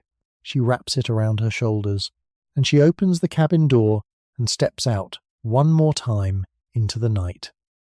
The cold is deeper now. It is perhaps 2 hours since she was last outside, and the temperature has continued its steady, unhurried descent toward the low that this night will find. Her breath mists immediately. The stars overhead are, if anything, brighter than they were before the sky, having continued its journey from dusk to full dark. The last traces of twilight long since gone, the darkness now complete and the stars in full, extraordinary possession of the sky. She stands on the step. Just stands.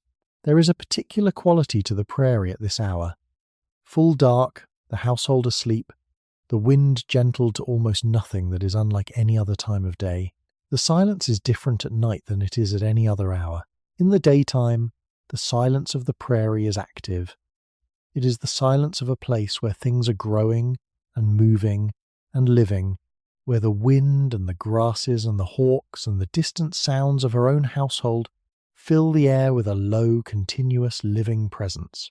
But at night, the silence becomes something more complete, more vertical somehow, as though it reaches not just to the horizon but upward, all the way up through the atmosphere and into the space beyond, into the same cold dark from which the stars are shining. She looks up. The Milky Way arcs overhead in its full, impossible glory, that river of ancient light. Those hundreds of millions of suns reduced by distance to a luminous smear across the darkness, so bright on a clear night that she can, if she holds her hand above her, see the faint shadow it casts. She has tried to explain this to her sister. In letters, she has never quite found the words. Some things, she has learned, are not letter-sized. Some things exist at a scale that language, for all its remarkable capacities, cannot fully contain. The night sky over the prairie is one of those things. You simply have to stand under it. You have to let it be as large as it is, and let yourself be as small as you are, and experience the particular, paradoxical comfort of that smallness, the way it releases you from the obligation to be important, the way it reminds you that the universe was not organized around your problems. She has come to rely on this reminder. She takes it in now, a long, slow, deliberate breath of cold air and starlight, and she lets it work on her the way it always works on her.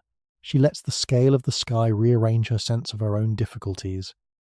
She lets the light from those ancient distant suns remind her that she is part of something that has been going on for an incomprehensibly long time, and will continue going on for an incomprehensibly long time more, and that her particular life, her particular, small, warm, improbable, miraculous life on this patch of Kansas or Nebraska prairie is woven into that something, is part of that fabric. A coyote calls. Somewhere to the north, 1/2 mile, perhaps more, a single, long, ascending note that rises into the darkness and then wavers and falls, then silence. Then, from a different direction, an answer. She listens to the coyotes call to each other across the dark prairie and feels, rather than thinks, that this is one of the sounds she will carry with her for the rest of her life.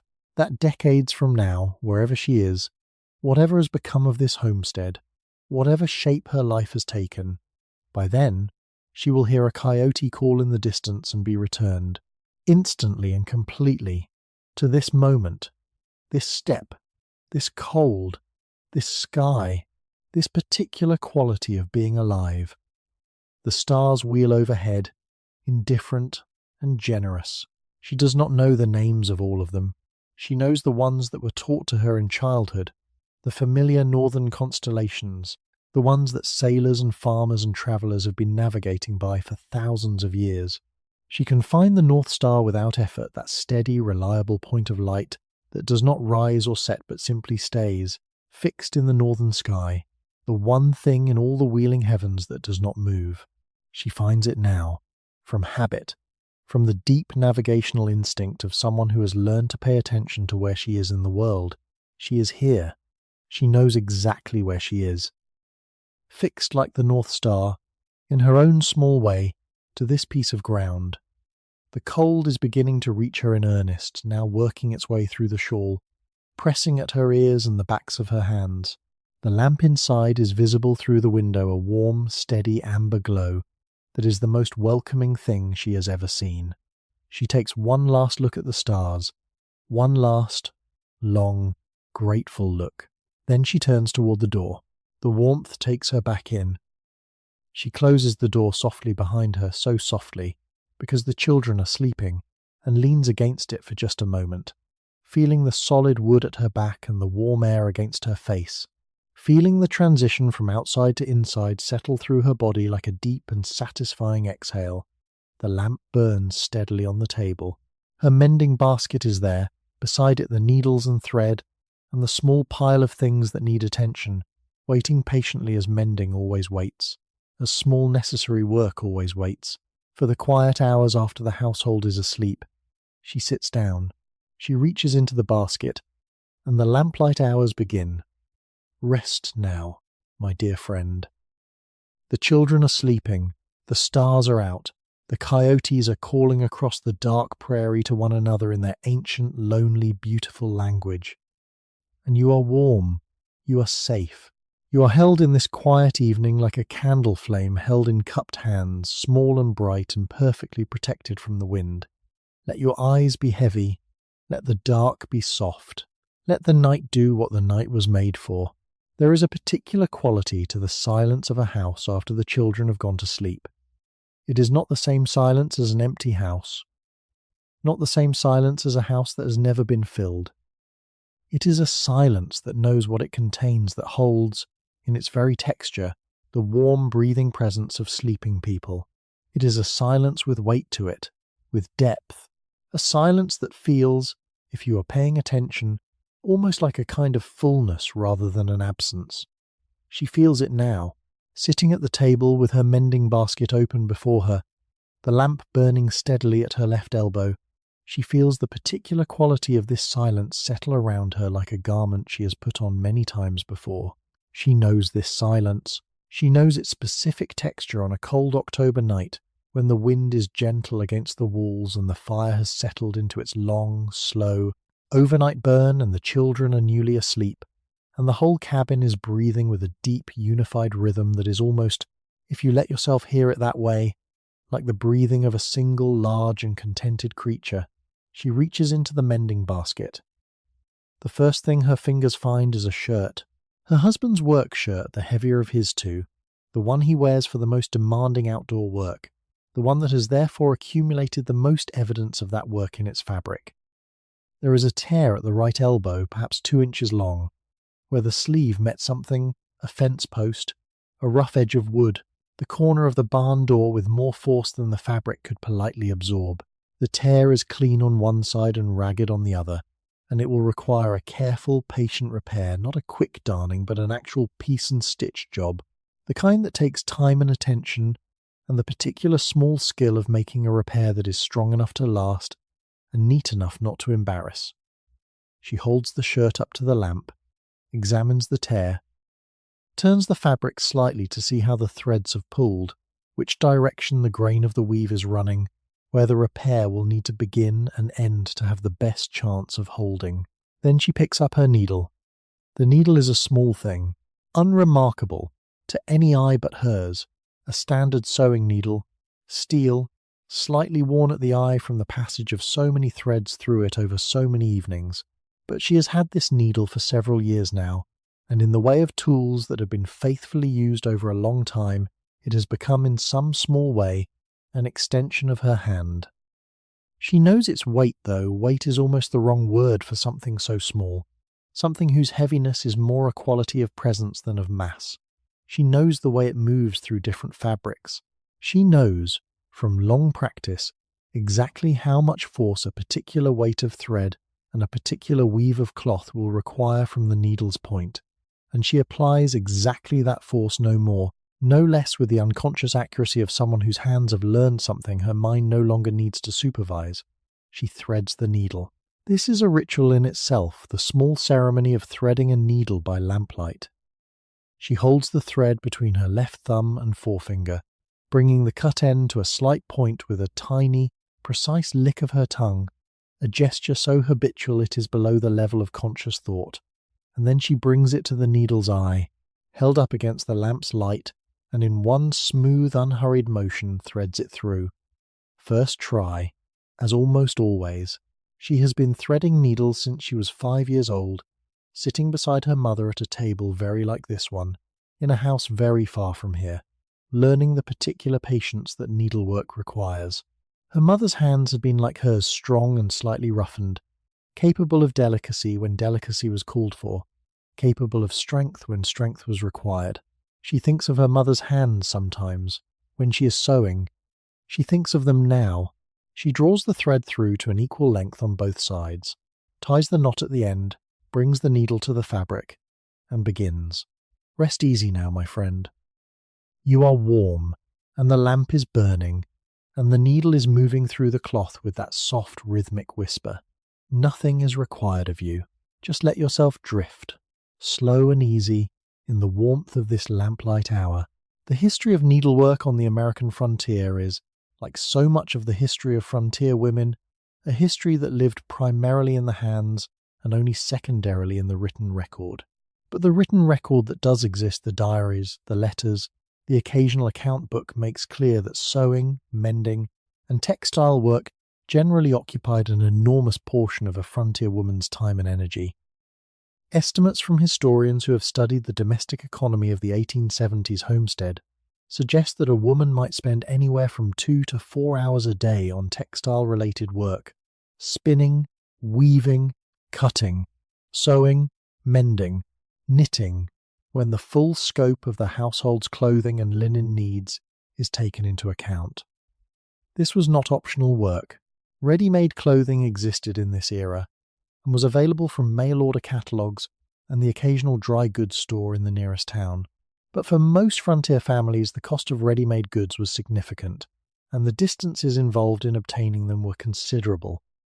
A woman who could sew, who could make a shirt from cloth, mend a tear so that it lasted another season, turn a worn garment into something that had another year of usefulness in it, was not merely saving her family money. She was, in the most direct and practical sense, keeping her family clothed, keeping them warm, keeping them decent in the eyes of the small frontier community of which they were a part.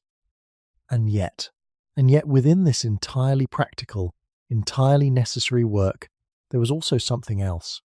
Something that the purely economic analysis of needlework on the frontier misses. Something that she knows, sitting at this table with her husband's shirt in her hands and the lamp burning and the cabin quiet around her. There was peace in it. There was, in the rhythmic, meditative repetition of needle and thread through cloth, something that quieted the mind in a way that few other activities could match. The hands were busy. They were performing a task that required real skill and real attention, but the kind of attention required was different from the attention required by cooking or child-minding or the outdoor work of the homestead.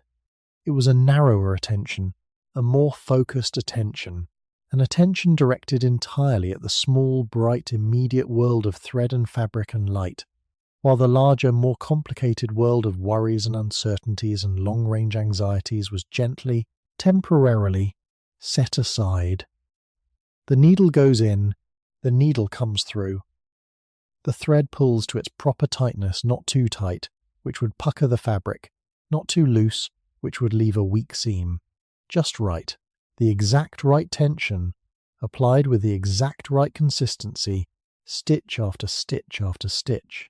She has a word for this state, though she has never spoken it to anyone. She calls it the underquiet, not the silence around her that is just silence, but the inner silence that the needlework brings. The way the mending, after the first few minutes of settling in, produces a kind of interior stillness that she finds in very few other places. A settling of the mind's constant motion. A resting of the part of her that is always planning, always assessing, always running through tomorrow's list and next week's concerns, and the longer, slower worries of the season. In the underquiet, none of that is running. There is only the lamp, the cloth, the needle, the thread, and the small, steady, repetitive sound of the work itself, a sound so fine she can barely hear it. The softest whisper of steel through cotton, the faintest tick of the needle's eye against the fabric's surface, but a sound she knows, with the intimacy of long acquaintance, knows as surely as she knows her husband's breathing in the dark.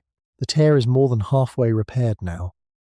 She has been working for perhaps 20 minutes, and the ragged gap in the sleeve has been reduced to a neat, tight seam, not invisible, because good mending is not about invisibility, but about integrity, about restoring the strength of the fabric, rather than pretending the damage never occurred.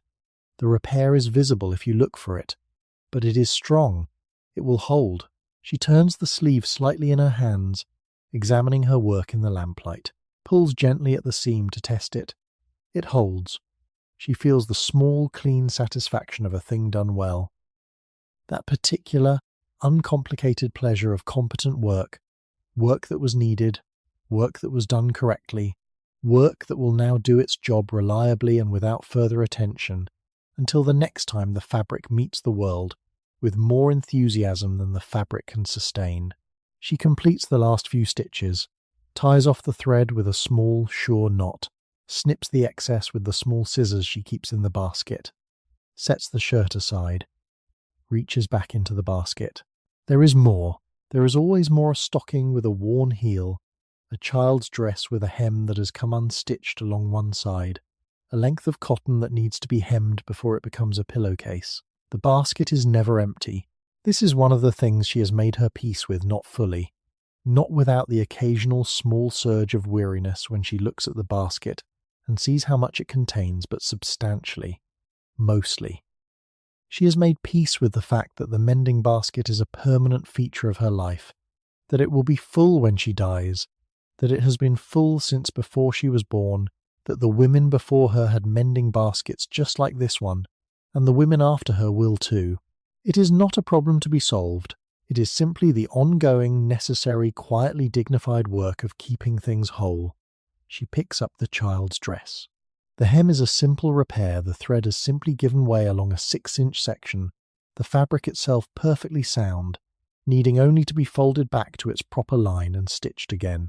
She folds it, pins it a few small pins from the pincushion she keeps in the basket, a pincushion that her mother made her before she left Ohio, stuffed with sawdust, covered in a small square of red wool, and carrying in its modest way more emotional freight than any pincushion should reasonably be asked to carry. She sets the pin, picks up the needle again. Outside, the wind has quieted to almost nothing. She notices this in the way you notice a sound stopping, a subtle shift in the texture of the silence around her, a slight deepening of it, as though the night has settled more completely into itself. Without the wind's low, continuous murmur against the walls, the other sounds of the cabin become more distinct.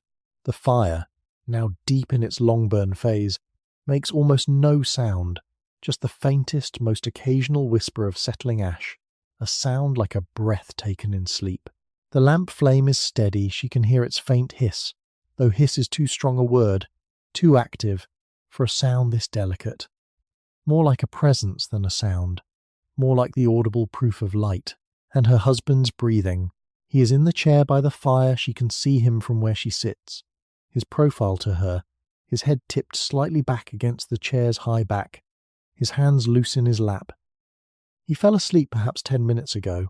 She watched it happen, the gradual, incremental surrender of wakefulness, the way his eyes went from open to heavy to closed over the course of several minutes, The way his breathing changed from the slightly irregular rhythm of a person who is awake and thinking to the slow, deep, perfectly regular rhythm of genuine sleep. She did not wake him. He will wake on his own in an hour or so, stiff in the chair, and make his way to bed with the slightly disoriented care of someone emerging from unplanned sleep. This has happened many times before. It is part of the texture of their evenings, his tendency to fall asleep in the chair while she mends, her tendency to let him, both of them having arrived at an unspoken agreement that sleep taken where it comes is sleep worth taking. She looks at him for a moment. Her husband, this man she chose and who chose her, and who built this table and dug that well, and works this land with his whole body every single day. This man whose thank you, said quietly over supper, still means what it meant when they first came to know each other. This man whose sleeping face, in the lamplight, looks younger than his waking face, the lines of weather and effort smoothed away by the democracy of sleep. She looks at him with something that is too familiar to be called love, in the romantic sense of the word too daily, too embedded in the practicalities of shared life. But it is love, deeply, completely, quietly love, the love that has moved past declaration into something more reliable, the love that shows up every day, not in grand gestures, but in thank yous at the supper table and woodpiles stacked against the wall and a well that never runs dry. She returns to her mending, needle in, needle through.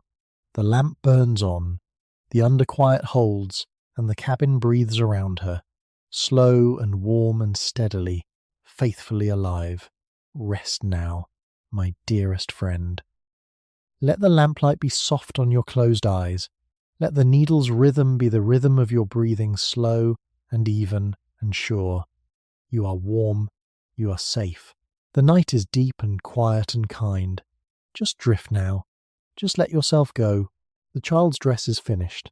She holds it up to the lamp one last time, that small, worn garment, the hem restored, the stitches neat and even along the repaired section, and she feels the quiet satisfaction of it, that clean, uncomplicated pleasure that good work brings, and then she folds it carefully along its existing creases and sets it on the growing pile of completed mending beside the basket. She reaches for the stocking next. It is a wool stocking her husband's, dark grey, worn thin at the heel, in the particular way that wool stockings worn inside work boots always wear. The fibres are braided to near transparency by the constant friction of boot leather and the long hours of walking and standing that a homestead day requires. She turns the stocking inside out, a practised flip of the wrist, and holds the worn heel to the light. It needs darning. Real darning, not the quick, surface repair that can sometimes suffice for a minor thinning, but the full, careful, woven repair that a heel worn this thin requires. She will need to lay in a grid of thread first horizontal passes, then vertical, weaving the new thread over and under the old in a pattern that essentially rebuilds the fabric from scratch in the damaged area. It is time-consuming work, patient work, the kind of work that cannot be hurried without producing something that will unravel in a week. She settles back in her chair, adjusts the lamp slightly, pulling it an inch closer, tilting the shade to direct more of its light onto her hands, and she begins. First pass, left to right. Second pass, parallel to the first, a thread's width below. Third. Fourth. And somewhere in the slow, repetitive laying of those parallel threads, somewhere in the third or fourth or fifth pass of the needle from one side of the repair to the other, her mind begins, gently and without her direction, to wander. This is the thing about darning. It requires enough of the hands to keep them busy, but not quite enough of the mind to keep it fully occupied. It leaves a portion of her attention free, a portion that has nowhere to go but inward, that turns, in the lamplight and the quiet, toward the interior landscape, toward memory, toward longing, toward the accumulated thoughts and feelings of a life that is, most days, too full and too demanding, to allow much time for sitting quietly with itself. The thoughts that come, in these lamplight hours, are her most honest thoughts. And the most honest thoughts, tonight, are about home, not this home. She loves this home deeply, genuinely, with all the fierce, earned love that you give to a thing you have built with your own hands from almost nothing, in the middle of a difficult and beautiful wilderness. This home is hers. This cabin, this hearth, this table, this lamp, these are hers, but there is another home. The one she left. It lives in her with a persistence that surprises her sometimes. Not a sharp daily ache, not a wound that has not healed, but something more like a permanent feature of her inner landscape. A room in the house of herself that is always lit, always furnished, always faintly audible through a closed door. Her mother's kitchen. She goes there now, in her mind, as her hands move the needle back and forth across the heel of the stocking. She goes there the way you go somewhere in memory, when the body is occupied and the mind is free, not deliberately, not by choosing, but by following the thought that offers itself. Her mother's kitchen. The smell of it first, always the smell first, because smell is the sense that memory preserves most faithfully. It smelled of bread and dried herbs, and the particular underlying wood and plaster smell of a house that had been a house for a long time, that had absorbed into its walls the accumulated warmth of many winters and many suppers and many ordinary evenings like this one. It smelled like permanence, like a place that had decided long ago to be exactly what it was and had been that thing ever since, without apology or revision. The light in that kitchen was different from this light. More windows. The house in Ohio had more windows than this cabin could afford more windows. Had the wood and the glass and the settled, town-adjacent security to have more windows, and in the afternoons, especially in summer, the kitchen filled with a golden, horizontal light that turned everything it touched to something warm and luminous. Her mother's hands in that light, her mother's face, the familiar, beloved, taken for granted face of a woman she has not seen in 3 years. 3 years. She passes the needle through. She pulls the thread to its proper tightness. 3 years since she stood in her mother's kitchen and said goodbye, not the full goodbye, not the one that acknowledged the real distance and the real duration, because neither of them had been quite willing to say that goodbye out loud. They had said the smaller goodbye, the one that pretended the distance was manageable, and the time would pass quickly, and the letters would come often, and the visit would happen soon, in a year or two, when the homestead was more established and the money was easier and the children were older. She has not visited. The money has not been easier. The homestead has not made it easy. The children are older, but the distance is still the distance, not a distance that can be crossed on a whim, not a distance that yields to simple wanting, but a real and stubborn distance that must be crossed by stage and railroad and stage again, at a cost in time and money and effort that remains, for now, out of reach. She misses her mother with a feeling that has no sharp edges. That is what she has learned about missing in 3 years of practice. That it does not have to be an anguish. That it can be, if you are careful with it, if you carry it correctly the way you carry something heavy, with your whole body, and not just your back, something softer than anguish. Something that hurts in the way a healed bone sometimes hurts when the weather changes. Real and present, and reminding you of something, but not defeating, not dark. She has written her mother a letter in her head tonight.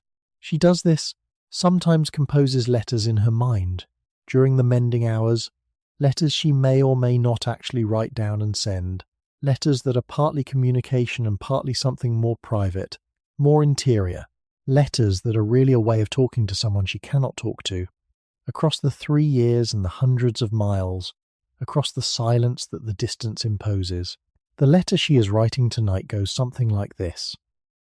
Dear Mama, it is October, and cold now, properly cold, and the garden is in for the season. The beans did well this year, better than last. James is 7 and serious and has opinions about rabbits.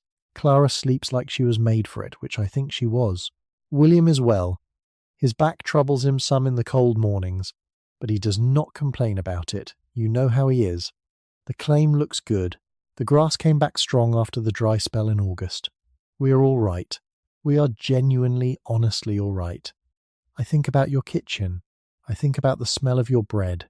I think about the particular way the afternoon light came through the east window in summer, and the way you used to stand in it when you were mixing something, with the light on your hands and your hair, and I would sit at the table and watch you, and think not consciously, not in words, because I was young and it was ordinary, and ordinary things do not announce themselves.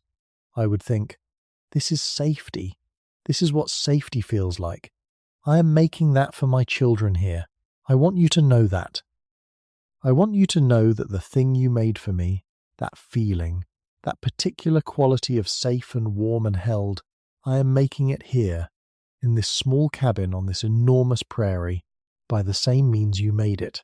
The fire, the soup, the lamp, the mending, the love that does not announce itself but is simply present, every day, in every small and necessary thing. I learned that from you. I am grateful. Breathe easy now, my friend. Let that thought move through you like warmth from a fire. You are safe, and you are held, and somewhere in the long chain of people who have loved and tended and cared, you are part of that chain. Rest in that. The letter goes on. In her mind, it goes on to describe the way the prairie looks in the morning, when the frost is on the grass and the sun is very new, and the light hits the frost-covered stalks and turns them briefly, brilliantly silver. It tries to describe the stars she has tried many times, in actual letters, to describe the stars, and has always felt the inadequacy of words for that particular task, and has always sent the description anyway, knowing it is imperfect, believing the attempt is still worth making. It goes on to ask about the cough. Carefully. Without making it larger than it needs to be, but specifically and honestly, because she is a person who believes in asking the direct question rather than talking around it. How is the cough, Mama? Is it the same? Or better? Or has it changed? Have you seen Dr. Hartley? Is it the kind of thing that worries you? She does not know the answer to any of these questions. The letter she received, the one that mentioned the cough, was written 6 weeks ago. 6 weeks in which anything could have happened, in which the cough could have resolved itself entirely or deepened into something more serious, in which her mother could have visited the doctor or not visited the doctor, in which the story could have moved in any direction. She is 6 weeks behind. She is always on this frontier, 6 weeks behind the people she loves. This is perhaps the hardest thing about the distance. Not the missing, which is manageable, but the lag. The way the information she receives is always already old by the time it reaches her. The way she is always responding to a past moment, always catching up to a present she cannot quite see. She has learned to hold this lightly. She has learned, is still learning to carry the uncertainty, without letting it become a weight that presses her down, to acknowledge that she does not know, and that not knowing is the condition of her life, and that the condition of her life is not a tragedy but simply a fact, and that facts can be lived with, and even within the living with them, something good and real and worth having can be found. She finishes the letter in her mind, closes it with the closing she always uses, the one her mother used, the one her grandmother used before that, the 3-word closing that has travelled down through the women of her family, like a warm hand passed forward through time. All my love. She knots the thread. She turns the stocking right side out and runs her thumb across the repaired heel, pressing gently, feeling the new weave hold firm and flat beneath her touch. Good. It will last. She sets it on the finished pile. She sits for a moment with her hands in her lap, not reaching for the next thing, not moving toward the next task, just sitting. Just being in this room, this warm and lamplight room, with her sleeping husband in his chair and her sleeping children in the back room and the repaired things piled neatly beside the basket. The letter she wrote in her mind will become, tomorrow or the day after, an actual letter. She will sit at this table in the morning with paper and pen, the good pen, the one she saves for important writing, and she will put the words down, as many of them as she can find, and she will fold the paper and seal it, and give it to her husband to take to the post office in town on his next trip. It will travel east, across the hundreds of miles, across the distance, and her mother will hold it in her hands and read it, and know, from the holding of it and the reading of it, that her daughter is all right, that her daughter is warm and well and present and real, on the other side of all that distance, that her daughter is thinking of her, by lamplight, in October, on the wide and starlit prairie. She reaches for the lamp and turns the wick down, just a fraction conserving the oil, which is precious, which must last, and the light dims very slightly, and the shadows in the cabin deepen, and the warmth feels, if possible, even more complete, even more gathered and interior. She sits in that slightly dimmer light, and she is, in this moment, both entirely here and entirely elsewhere, both this woman, in this cabin, on this prairie, and a daughter, writing a letter home, both at once, both completely. Rest deeply now, my dearest friend. Let the lamplight be low and warm. Let the thoughts come and go like the wind through the grass, touching you, and moving on, and leaving nothing behind but a faint and gentle passage. You are held. You are loved. You are exactly where you need to be. She sets the mending basket aside. Not because it is empty, it is not empty. It will never be entirely empty. This she has accepted, but because she has done enough for tonight.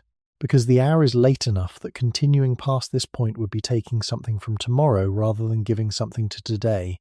And she is a woman who understands the difference between those two things, who has learned, through the particular education of frontier life, to know when enough is enough, when to stop adding to a fire that is already burning well, when to set down a tool that has done its work, when to let the evening be what it is, and not ask more of it. She smooths the cloth of her apron with both hands, a settling gesture, a small private signal to herself that this particular phase of the evening is complete, and the next one, the quieter, more interior one, is beginning. Her husband is still asleep in the chair. His breathing is the most continuous sound in the cabin, now slow and deep and perfectly regular, the breathing of genuine unguarded sleep, the kind of sleep that comes to people who have worked hard in fresh air all day and whose bodies know, in their bones and muscles, exactly how much rest they have earned. She listens to it for a moment, lets its rhythm enter her own breathing, the way rhythms do when you are still and quiet and paying attention. Her breath slows to match his, almost. Not quite. She is still awake, still present, still attending to the room around her, but closer. She becomes aware, in the stillness, of the sounds of the cabin itself.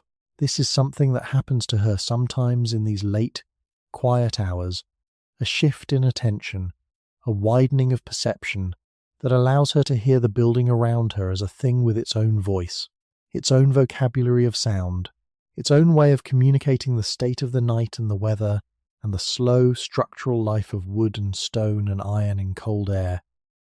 She listens, the fire first. It has settled, by this hour, into its long overnight mode, no longer the active, generous, cooking fire of the early evening, with its dancing flames and its bright shifting light, but something older and more patient. The logs have burned down to a deep bed of coals, orange-red and pulsing with a slow, interior light that is more warmth than brightness. The flames, when they exist at all, are low and blue at the base, thin, almost translucent things, more suggestion than substance. The fire breathes at this hour rather than burns. It exhales warmth in long, steady pulses, as though it too has settled into sleep, as though it is doing the minimum required to fulfill its essential duty, keeping the cold at bay, keeping the room inhabitable, keeping the family warm while conserving its strength for the morning.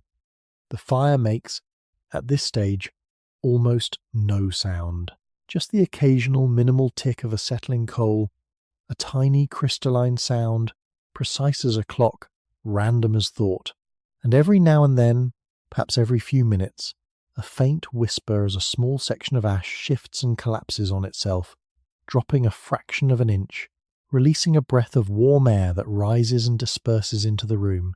She loves this sound, the sound of a fire that has done its work for the day and is resting. The wolves speak next. This is the sound she has had to learn, the one that frightened her in the first weeks and months in this cabin before she understood what she was hearing. The cabin walls move. Not dramatically, not visibly, but in the small, continuous molecular way of wood responding to temperature. As the outside air cools through the night, the logs of the cabin walls contract very slightly, the wood fibers tightening against the cold, drawing inward, adjusting. And this contraction produces sounds, creaks, primarily small, sharp, irregular creaks that appear without warning from different places in the walls.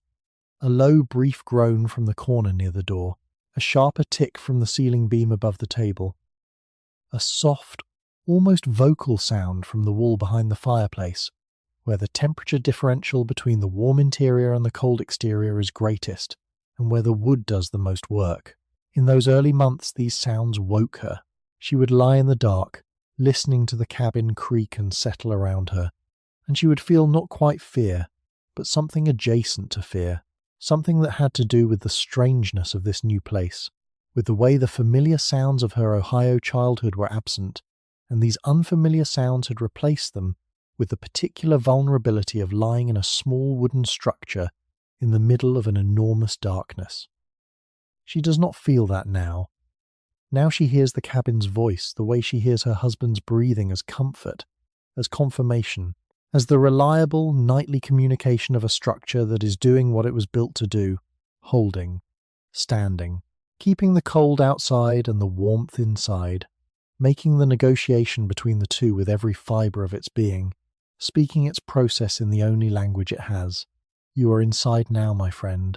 Deeply inside, deeply warm, deeply held by the walls of this place. Let the sounds of the cabin settle around you like a lullaby. Just breathe. Just rest. Just let the night do what the night does best. The history of frontier cabin construction in the American Midwest of the 1870s is, in its way, a history of ingenuity under constraint. The settlers who came to the prairie brought with them the building traditions of the wooded East and of Europe traditions based on the availability of timber, on the assumption that wood would be the primary building material, and then they arrived on the prairie and found that wood was one of the things the prairie most conspicuously did not offer. The prairie was, in the most fundamental sense, a treeless landscape. Or nearly so. There were trees along the creek bottoms and river banks, cottonwood, willow, elm, growing where the water was reliable enough to support them, but away from the water, the land was grass, and only grass, for miles and miles and miles in every direction. There were no forests to draw timber from. There were no sawmills within easy distance. The lumber that a settler needed to build a conventional wooden house had to be hauled from considerable distances, at considerable expense, and was often simply not available or not affordable in the quantities required for a full wooden structure. So they built from what the prairie offered. The most distinctive solution was the sod house, and across the Kansas and Nebraska and Dakota prairies of the 1870s and 1880s, the sod house was the most common dwelling of the settler family. Built from thick bricks of prairie sod cut from the ground with a special plough, the roots of the dense prairie grass holding the soil together with a tenacity that made the resulting block almost as hard and almost as heavy as a brick of clay, stacked in overlapping courses like masonry, the sod house was, in its own way, an architectural marvel, warm in winter, cool in summer, cheap to build, requiring almost no imported materials. The walls were thick, sometimes 3 feet thick, and the thermal mass of all that earth provided insulation that a thin-walled wooden structure could not match. But this cabin is wood. She thinks about this sometimes, how lucky they were, in this specific way, that the creek that runs half a mile to the north had enough timber along its banks that her husband could cut what they needed for a proper wooden structure. Not a grand structure, not a large structure, but a real wooden cabin, with plank walls and a plank floor and a shingled roof, the kind of structure that keeps the weather out and the warmth in, with a reliability that a sod house, for all its virtues, could not always guarantee. She knows women who live in sod houses, miss us. Halverson, 15 miles to the east, whose soddy has walls that weep moisture in the spring thaw, and whose roof grew actual grass in the wet summer 2 years ago, grass that her oldest boy had to go up and scythe down before the weight of it became a concern. Miss us. Halverson has never complained about this, not once, not to anyone who has repeated the complaint to her. Miss us. Halverson simply deals with it, the way frontier women deal with everything directly, practically, without dwelling on the unfairness of it, because dwelling on the unfairness of things is a luxury that frontier life does not typically offer. She feels a particular warm gratitude for her wooden walls tonight. She reaches out and places her palm flat against the nearest wall, the wall beside the table, the one that faces west, that takes the weather on its face all through the cold season. She can feel the cold in it, even through the interior surface, even through the thin layer of dried mud that she packed into the worst of the gaps between the logs last autumn. The wood is cool to the touch, cold, really, on its outer face, where the night is pressing against it, but it is solid. It does not yield to her hand. It stands, the way it has stood for 3 years, patient and unremarkable and entirely faithful. She takes her hand away. The wind has picked up slightly. She can hear it now, not the gentle, exploratory breath of earlier in the evening, but something a little more purposeful, a low, continuous pressure against the west wall that makes the lamp flame shiver for just a moment, very slightly, though there is no gap in the wall large enough for the wind to enter. The flame recovers immediately, that small, steady amber flame, standing itself back upright with the simple persistence of fire, which bends but does not go out easily, which returns to center the moment the pressure eases. She watches the flame resettle, thinks about that, about the way a flame bends in the wind and comes back, about the way she has bent in the wind of this life and come back. The first winter was the hardest. She does not think about the first winter often, not because it was traumatic. It was not traumatic, not in any dramatic or decisive sense. It was simply hard. Hard in the quiet, daily, accumulative way that genuine hardship usually is. The cold had been deeper than she had understood cold could be. The isolation had been more complete than she had imagined. The work had been more constant and more physically demanding than anything in her previous life had prepared her for. And there had been days, she can be honest about this, in the privacy of her own thoughts. There had been days when the distance from home and the difficulty of the life and the sheer enormousness of the prairie sky pressing down on her small wooden cabin had felt like something close to too much. But she had bent, and she had come back, and the second winter was easier, and the third easier still, not because the cold was less cold or the isolation less real, but because she had changed, because the prairie had changed her, the way any landscape changes the people who choose to live in it long enough, the way any life changes the person who chooses to live it fully. She had become, gradually and without drama, a woman of this place, a woman whose hands knew this land, and whose eyes knew this sky, and whose body had learned, in its bones and muscles, the specific demands and the specific rhythms of this specific life. She is that woman now. She is completely, irrevocably, gratefully that woman. A sound from the back room, small, brief, the sound of a child shifting in sleep, the cornhusk mattress whispering, a soft exhale, then silence again. She turns her head toward the curtained doorway and waits, perfectly still, for the space of several breaths. Nothing more. The child has settled. She releases the breath she was not entirely aware of holding. This too is a sound she knows, the sounds of sleeping children, their particular vocabulary of small nighttime noises, the ones that mean nothing and can be let go, and the ones that are the beginning of waking and require attention. She has learned to pass this vocabulary with the accuracy of long practice. This sound was nothing. The child is deep in sleep, turning slightly, finding a new position, already gone back under before the sound finished leaving their body. She settles back.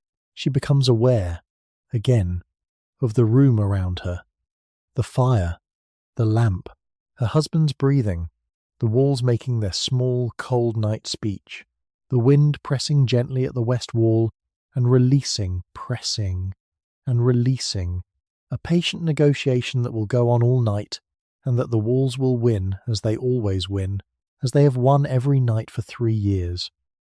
What stays with me, thinking about her in this moment, sitting in this cabin, listening to all these sounds, feeling this room around her, is the sense of deep familiarity she must feel. Not comfort in the sense of ease or luxury, but comfort in the sense of knowing, of being known. The cabin knows her. She knows the cabin. Every sound it makes is a sound she has heard before and interpreted and filed away in the deep archive of her daily experience of this place. She is not a stranger here. She has not been a stranger here for a long time. This is her home, in every sense of the word, in every sense that the word has ever been asked to carry. She sits for a moment longer, not moving, not doing, just being in this room that knows her and lets it be enough. It is enough. It is completely, quietly, entirely enough. The lamp burns. The fire breathes. The cabin speaks its slow, cold night language. And she listens, and she understands every word. Rest now, my friend. Let the walls hold you the way these walls hold her, steady, and faithful, and warm. Let the sounds of the night be a lullaby. Let the darkness be gentle. You are inside. You are held. The cold is outside and the warmth is here, and the night is deep, and everything is as it should be. Just let yourself go now. Just let yourself rest. She rises from the chair, slowly, without drama, the way a person rises who has been sitting long enough that the body has settled into the sitting, has accommodated itself to the particular angle and pressure of the chair, and must now be gently, reasonably persuaded to return to standing. She puts one hand on the table's edge. She straightens. She stands for a moment with her hand still resting on the wood, not because she needs the support, but because the contact feels good, because the table is solid and familiar and real beneath her palm, and there is something in that solidity, that familiar realness, that she finds quietly sustaining. She looks around the room. This is what she does at this hour, every evening. Before bed, a final circuit of the cabin's main room, a slow and unhurried movement through the space that is part practical check and part something else, something harder to name, something that has the quality of ritual of a nightly ceremony, small and private and entirely her own, that marks the transition between the active evening and the sleeping night. She calls it, in her mind, checking. But it is more than checking. It is, in the truest sense, a counting of mercies. She goes to the fire first. This is always the first stop in the circuit, the fire, which must be banked for the night, its needs assessed and attended to before she sleeps, because a fire banked correctly will hold through the night and offer live coals in the morning from which a new blaze can be quickly coaxed. A fire banked incorrectly allowed to burn too freely, consuming its fuel too fast, will have exhausted itself by 3 a.m. and left the cabin cold by dawn, and a cold cabin at dawn means a cold, slow, difficult morning for everyone. She takes the poker from its bracket, kneels before the hearth. The coals are deep and good. She can see immediately that the fire has been burning at exactly the right rate through the evening, consuming the wood she fed it without rushing, maintaining its deep, reliable heat with the steady patience of a well-tended fire. The top layer of coals is covered with a pale grey ash, the ash that forms on the surface of coals that are still fully alive beneath. A thin, insulating blanket that actually helps them hold their heat longer. She uses the poker to push this ash gently over the exposed faces of the coals, covering them more completely, tucking them in the way you tuck in a child with the same care, the same forward-thinking attention to what will be needed in the hours ahead.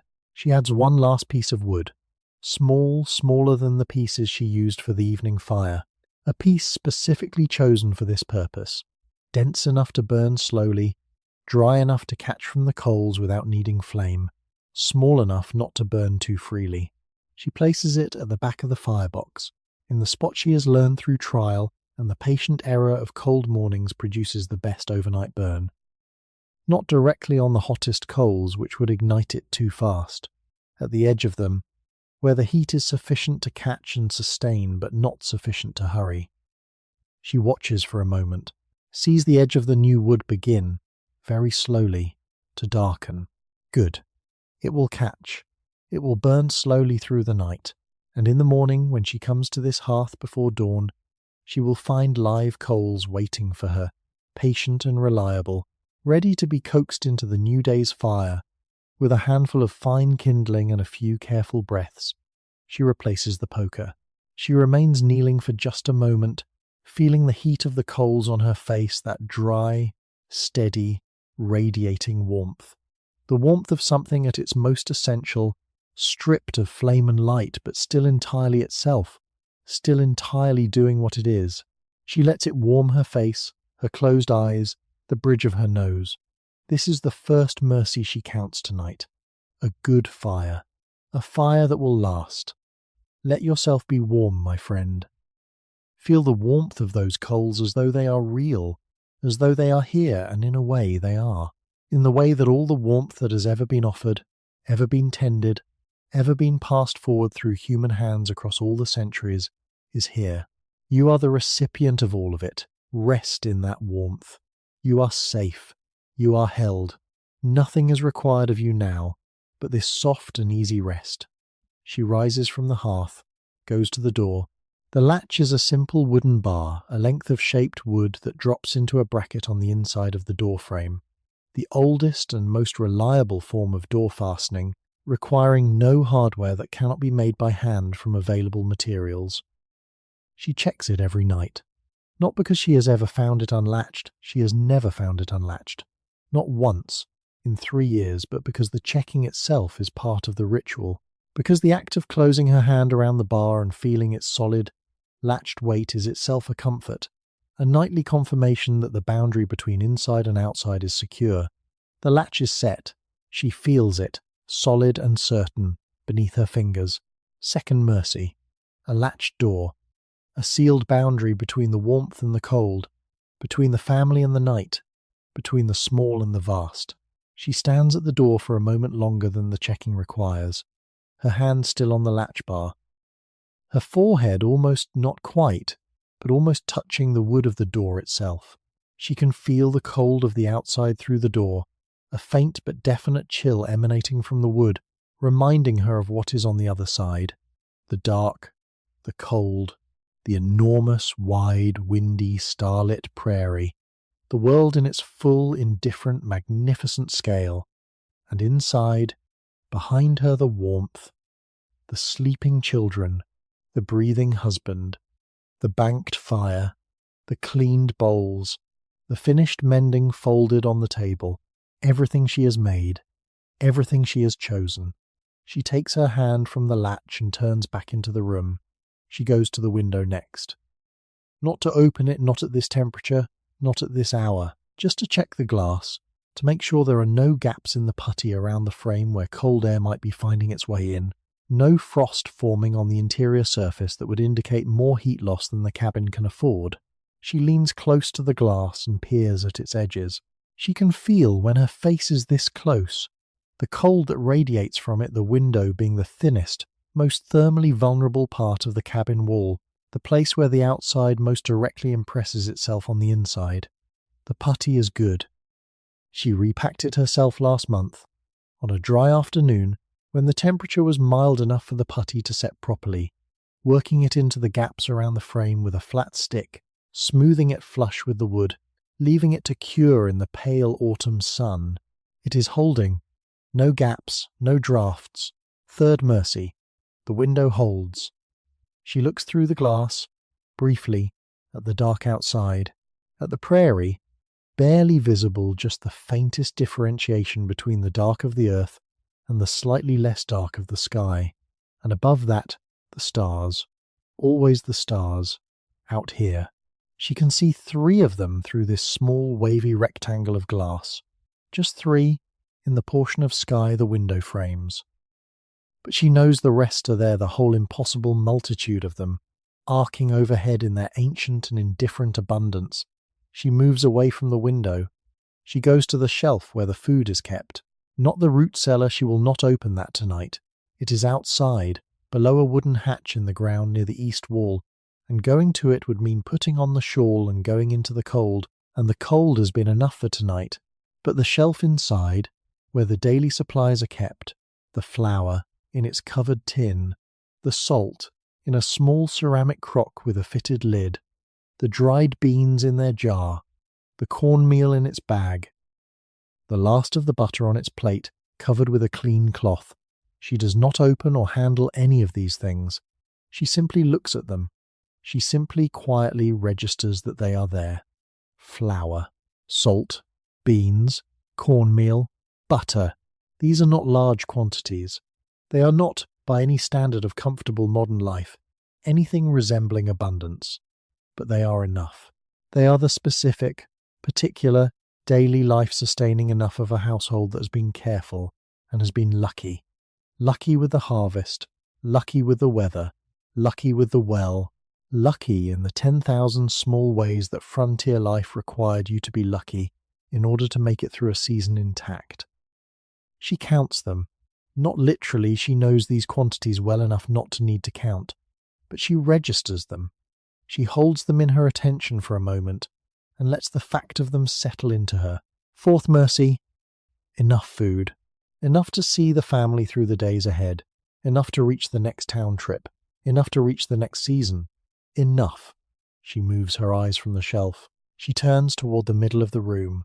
She stands there for a moment in the center of her cabin, in the middle of the night, surrounded by the sleeping and the breathing, and the ticking of cooling wood and the low, steady light of the nearly banked fire, and she simply stands. This is the part of the circuit that is least practical and most essential. This standing in the center, this stopping, this deliberate, unhurried taking in of the room around her, the life around her, the whole accumulated, improbable, daily miracle fact of her existence in this place. The rough wooden walls, fitted and caulked and standing. The floor beneath her feet, plank by plank, laid by her husband in a week of concentrated work before their first winter. The ceiling above her, its beams cut from cottonwood along the creek, still carrying in their grain the faint memory of the living tree they once were. The hearth with its banked fire, the table with its lamp burning low, the mending basket beside the chair, the shelf with its provisions, the curtained doorway behind which her children are sleeping in their corn husk beds, the chair where her husband sleeps, his breathing slow and deep and faithful. She looks at all of it. She holds all of it in a single, encompassing, grateful attention. This is hers. All of it is hers, not in the sense of possession, not in the sense of ownership, but in the deeper sense of authorship. She has made this. Not alone, she would not pretend that. She does not think that. She has never thought that. But she has made it, with her own hands and her own daily effort, and her own particular quality of attention, the way a person makes anything that matters, by showing up for it every day, by caring for it every day, by choosing it every day, over and over, in the 10,000 small ways that choosing happens in a life that is primarily lived rather than primarily thought about. What moves me most about this moment, this woman standing in the center of her cabin at the end of a long and ordinary day, is not anything dramatic. Nothing in this moment would make a story in the conventional sense. Nothing would make a newspaper account or a historical record or a dramatic scene in any narrative of the American West. It is too quiet, too ordinary, too private, but it is real. It is entirely, completely, irreducibly real, and in its realness, it is everything. She goes to her husband's chair. She touches his shoulder, gently one hand, lightly placed, pressing just enough to bring him up from sleep without startling him. He wakes the way he always wakes when she does this, not suddenly, not with alarm, but gradually, surfacing from sleep the way you surface from deep water, slowly, with a slight dazedness that clears in a few moments into full waking. He looks at her. She tips her head toward the bedroom. He nods, understanding. He rises from the chair with the slow, careful movements of a man who has been sleeping in a slightly wrong position and whose body is letting him know about it.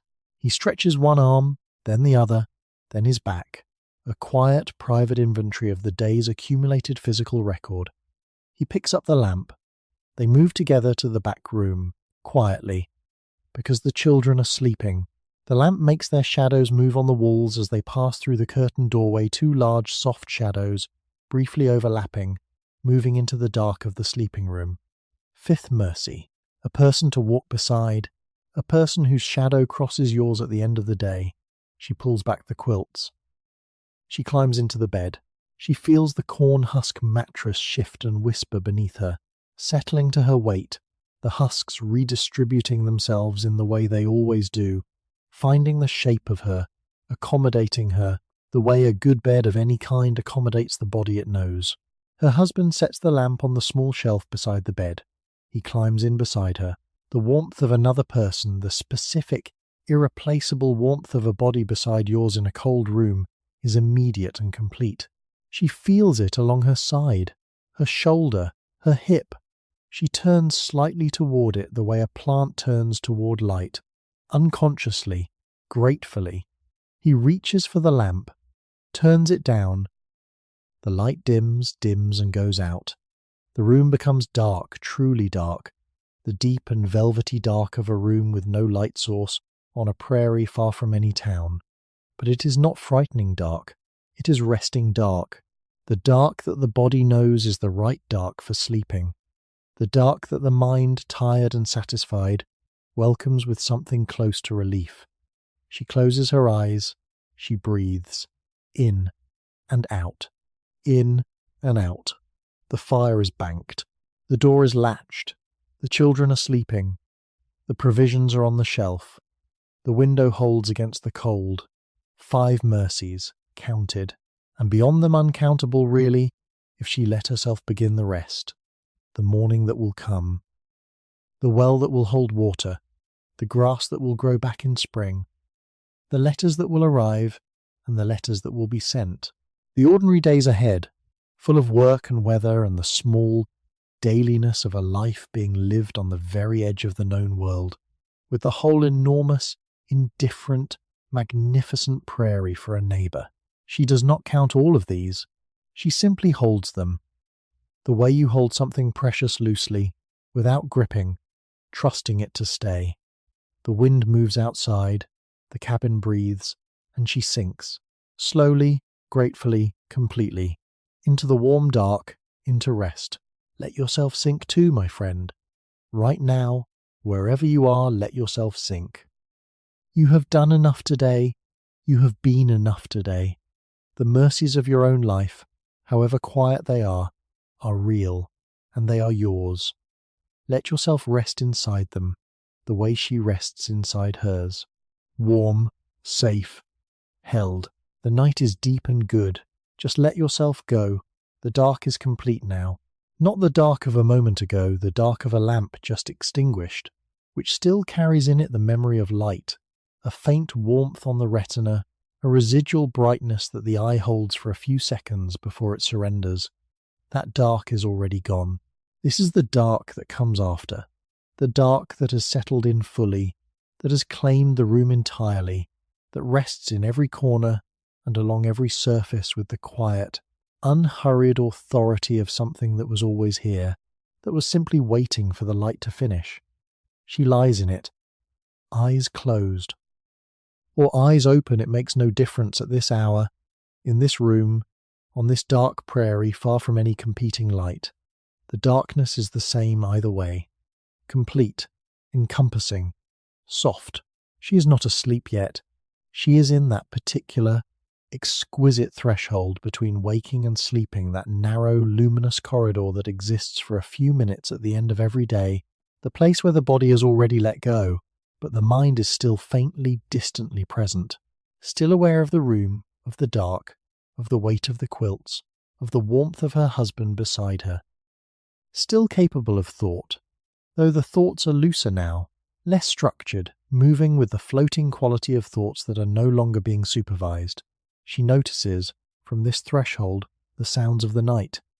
She has time for this now, all the time in the world. The fire in the main room is the quietest it has been all evening.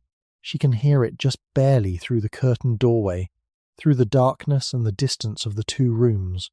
A sound so faint it is more felt than heard, a low and periodic warmth of sound, like the slowest possible pulse, the banked coal sending out its last long, patient heat, doing its work in the dark, without witness, without acknowledgement, simply because it is what a banked fire does. She thinks, I will not have to rebuild from scratch in the morning.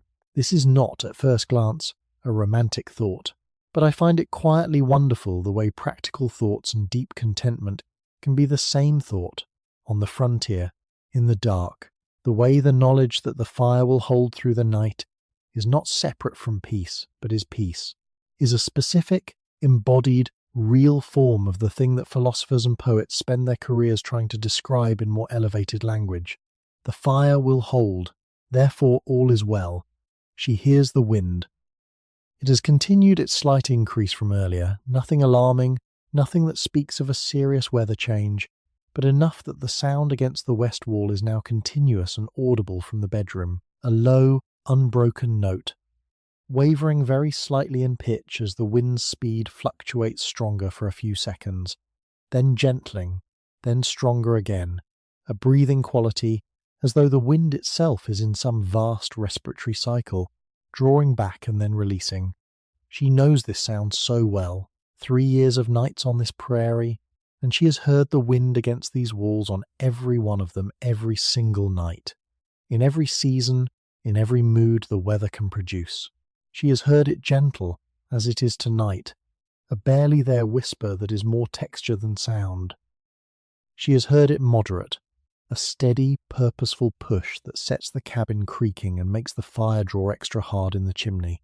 She has heard it powerful, in the storms of spring and the occasional violent fronts of winter, a roaring, pressing, insistent force that shook the door in its frame and made sleep difficult and filled the darkness with a wild, chaotic energy that was thrilling and alarming in equal measure.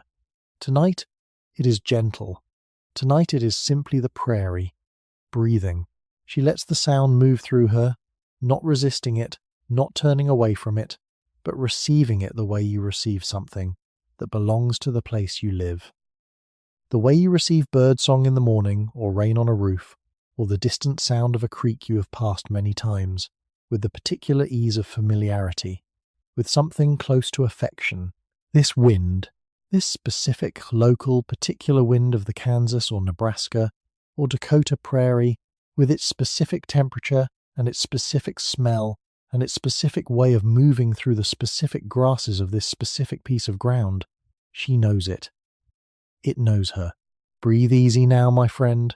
The wind is outside and you are inside, warm and still and perfectly safe.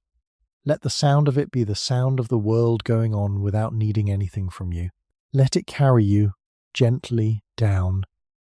Her husband's breathing is the steadiest sound in the room. He went to sleep quickly. It never takes him long, at the end of his long days, to find sleep. She has always slightly envied this about him, the way his body simply decides, and sleep comes. No lying awake, no mind running its evening review, no threshold period to negotiate, just tired, and then asleep, as direct and uncomplicated as everything else about him. She listens to his breathing now, in and out, slow, deep, perfectly regular.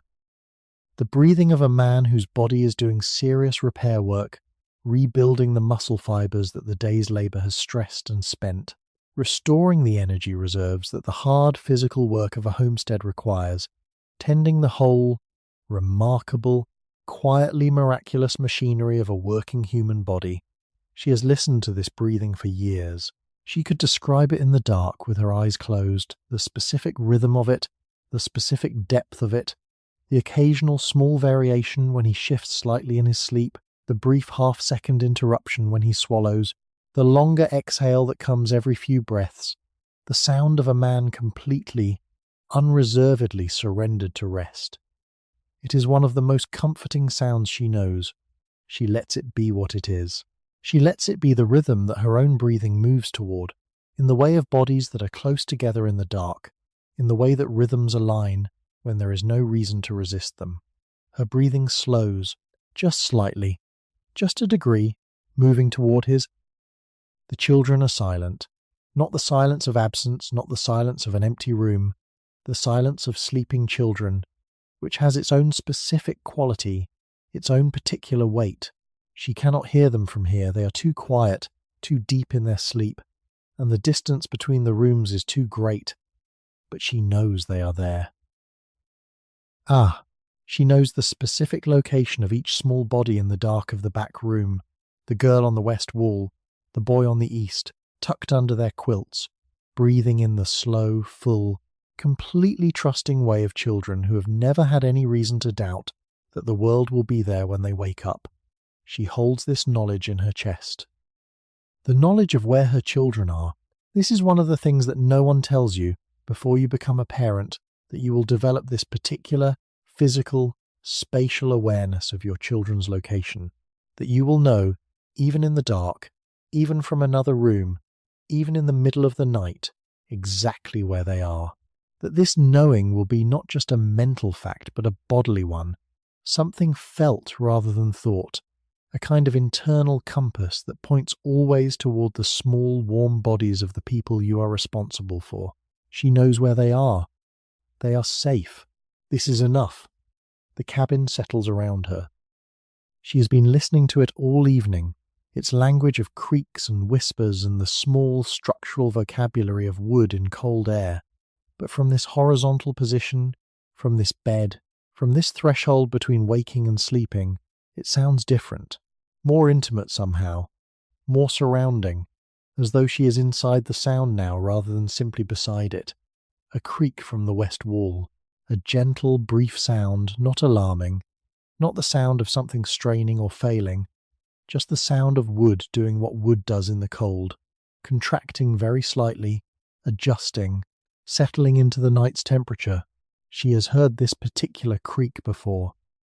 Not this specific creak, each one is slightly different, depending on the temperature and the wind and the moisture in the air, but this kind of creak, from this part of the wall, at approximately this hour of the night.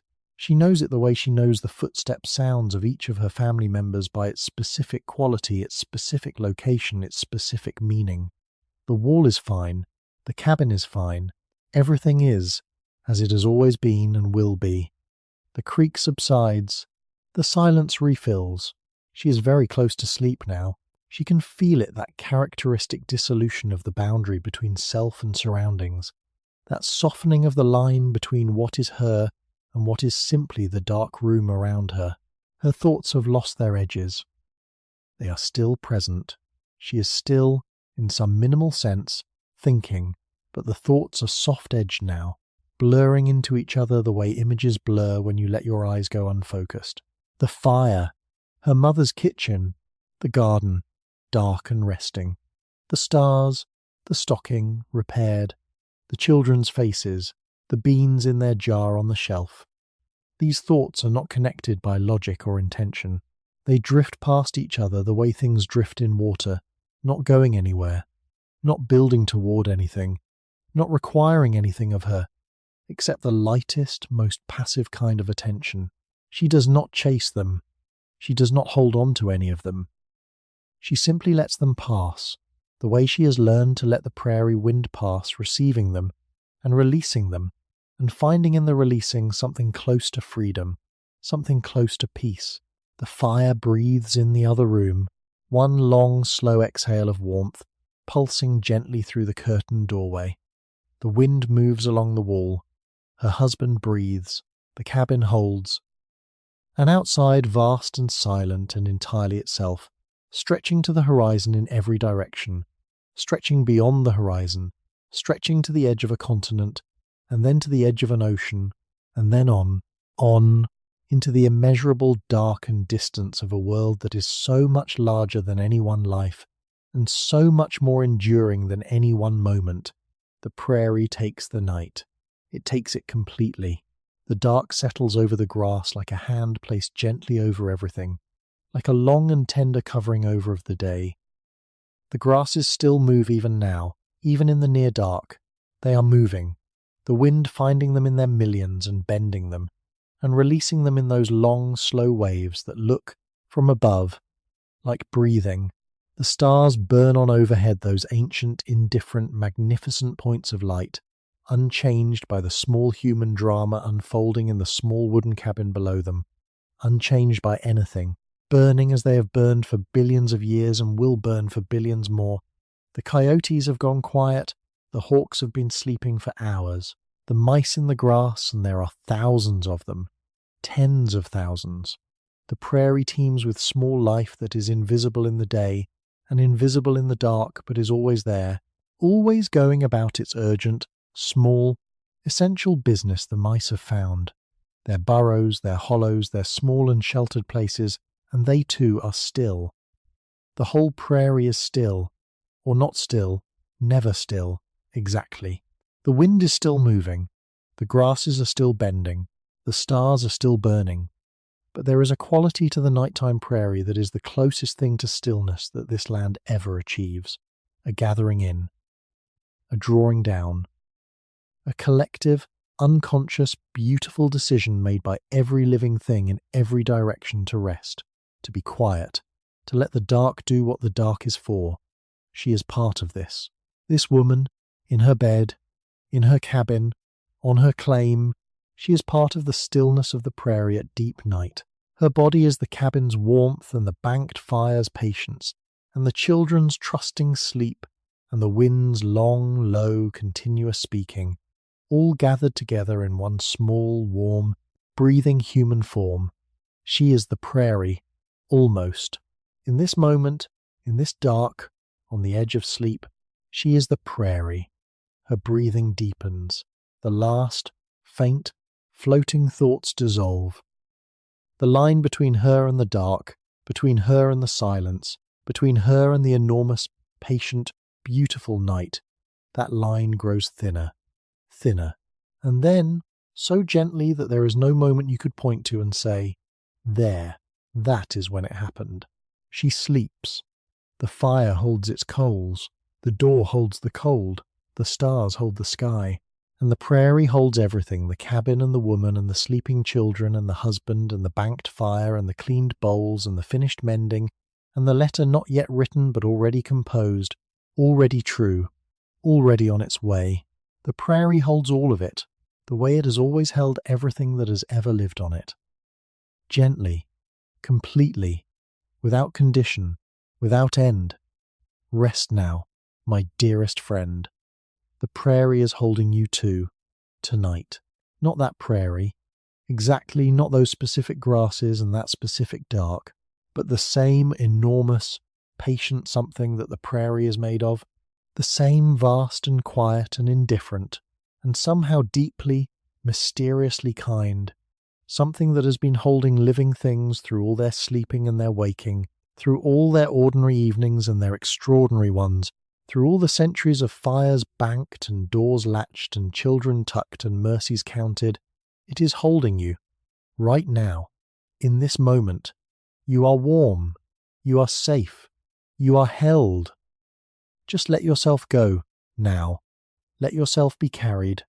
The night is deep and good and long, and you have earned every moment of this rest. And so, the evening ends. As all evenings end, not with a declaration, not with a flourish, not with anything that announces itself as significant or memorable or worth preserving, just with a woman closing her eyes in the dark, just with a breath that deepens and slows and becomes, without ceremony, the breath of sleep, just with the ordinary, unremarkable, entirely beautiful fact of a human life completing one more day and accepting, gratefully and completely, the rest that follows it. I want to stay here for a little while longer, in this space after the story, before the silence. In this place where we have just spent an evening with a woman who did not know we were watching, and who gave us, in her not knowing, something more honest and more valuable than anything a performance could have offered. I want to stay here and think about what she has shown us.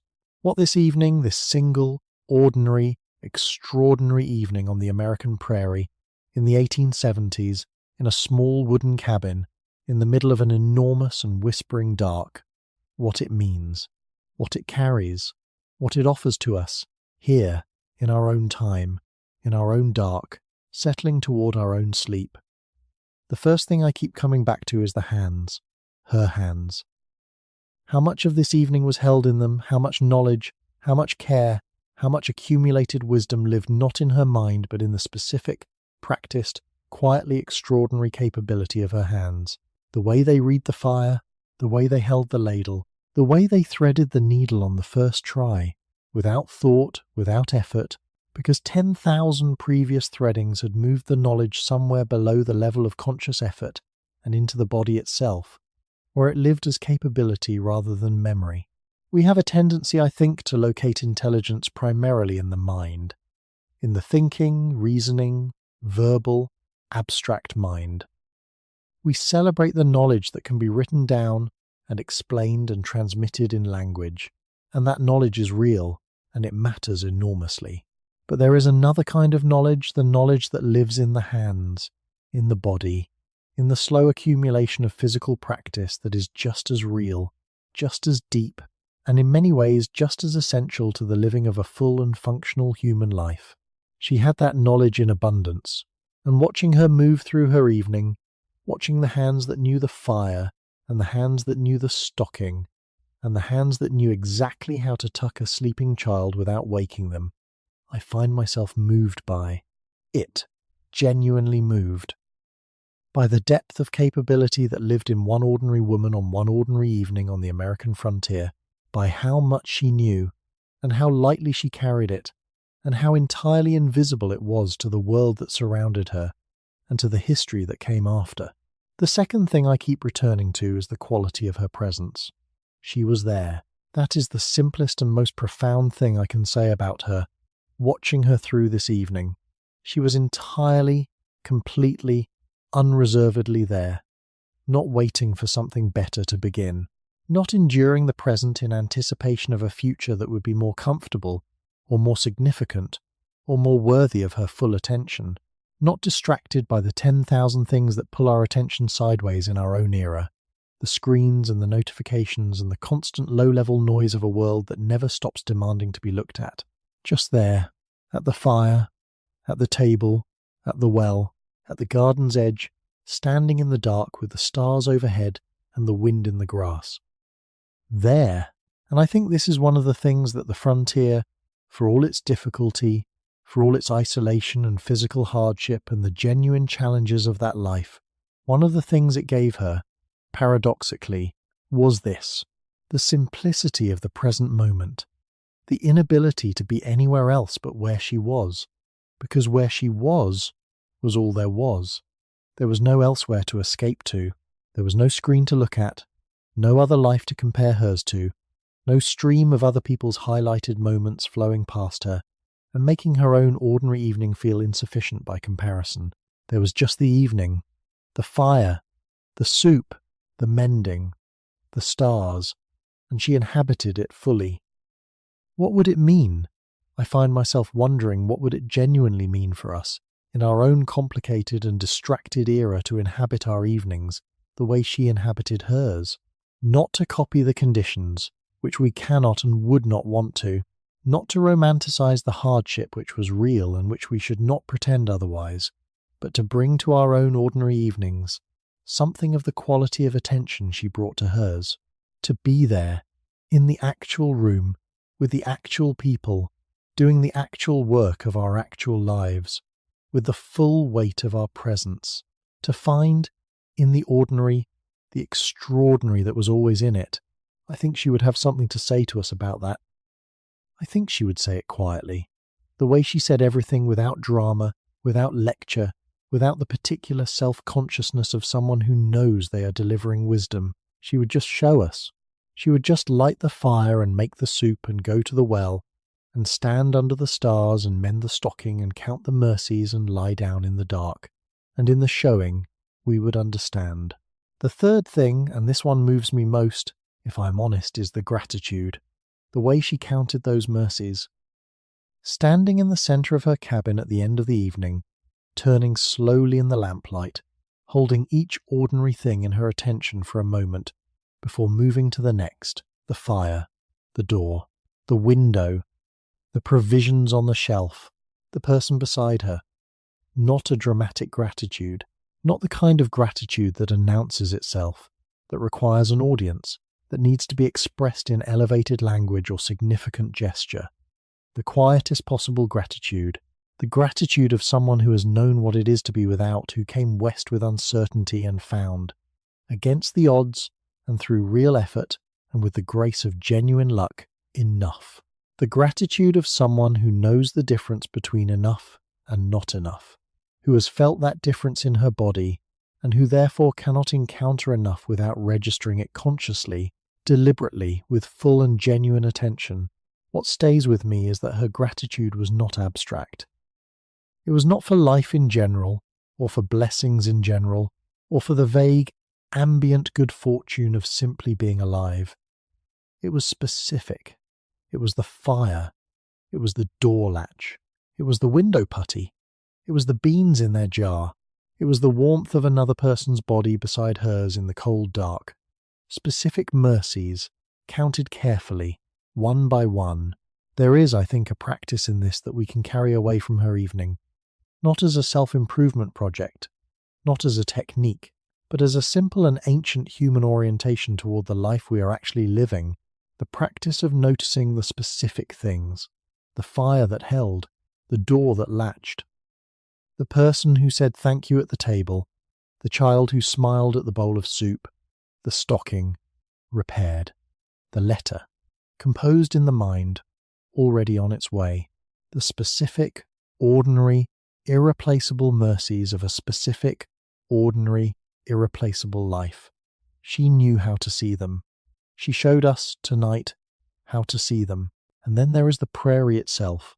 I have been thinking about what the prairie meant to her, not what it meant historically, not what it meant economically or demographically or in terms of the great national story of westward expansion, but what it meant to her, personally, internally, in the texture of her daily experience.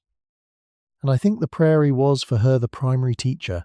It taught her scale, the specific, salutary, clarifying lesson of one's own smallness, not as a humiliation, but as a relief.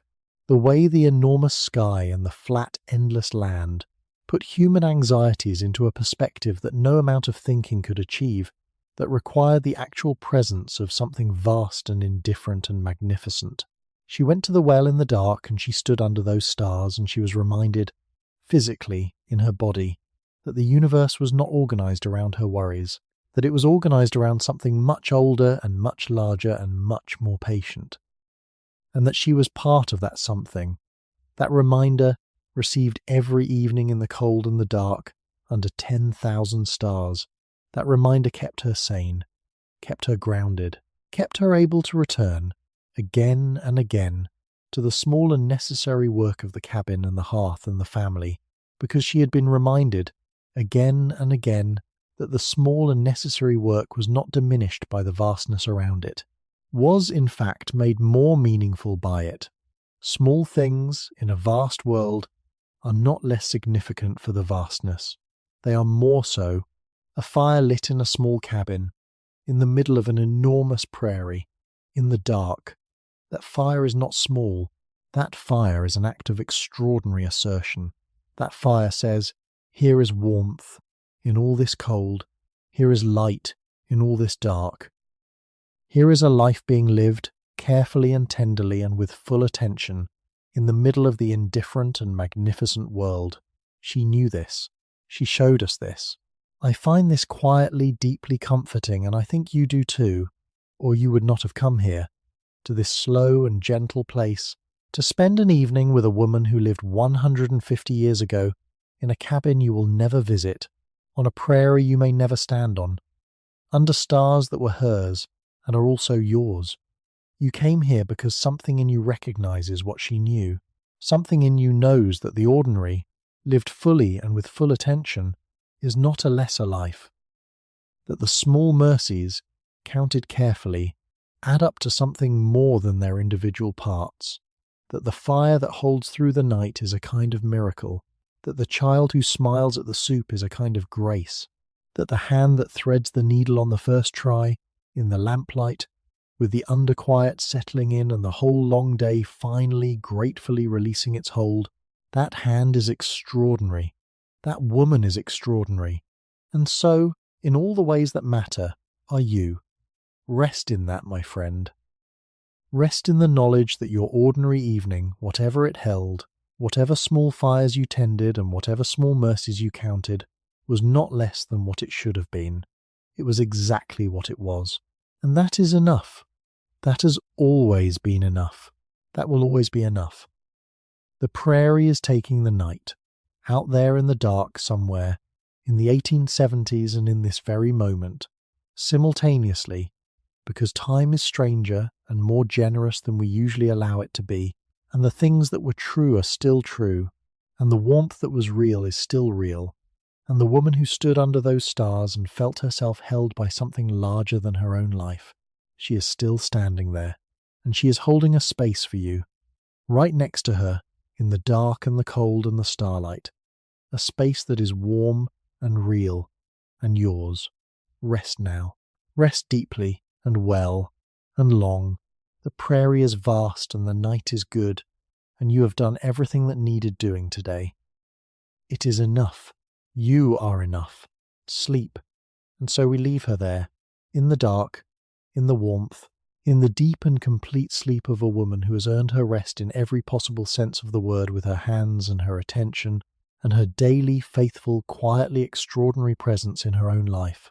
We leave her the way we arrived, softly, without disturbing anything, the way you leave a room where someone is sleeping, closing the door behind you with that particular, careful gentleness that is itself a kind of love, a kind of respect for the sleeping and the resting and the deeply, deservedly unconscious.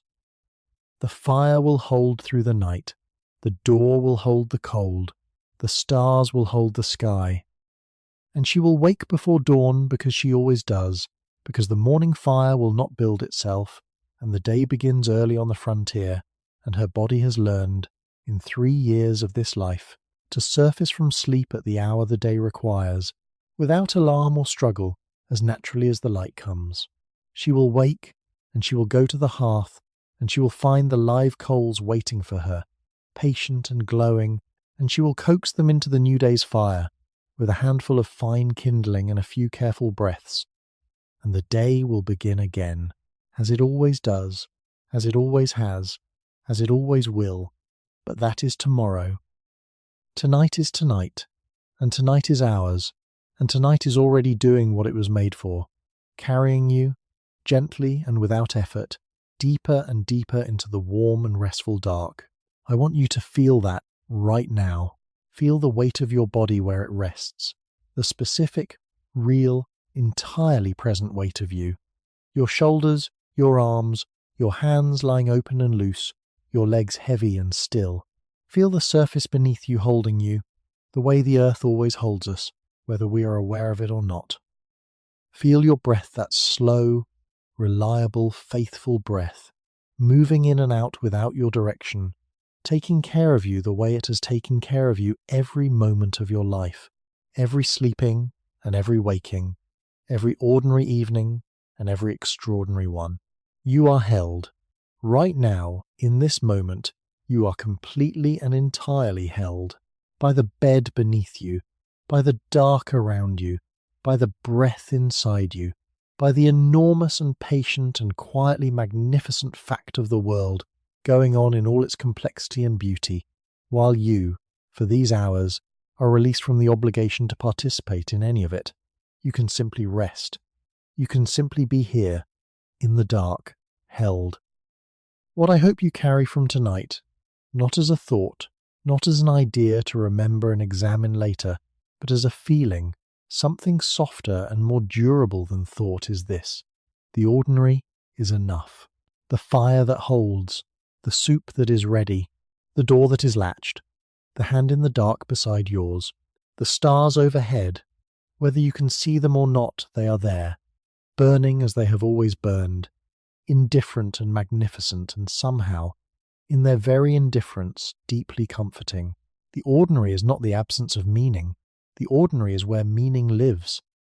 It lives in the hands that know the fire, in the needle that goes through on the first try, in the bowl of soup set before someone you love, in the good night, said softly in the dark of a small room, where a child is already most of the way to sleep, in the well that holds water, in the wall that holds the cold, in the 2 words said quietly over supper, thank you, that carry, in their quietness, everything. She knew this. She showed us this. And now, having spent this evening with her, I think some part of you knows it too. Carry it gently. It does not need to be held tightly to be held.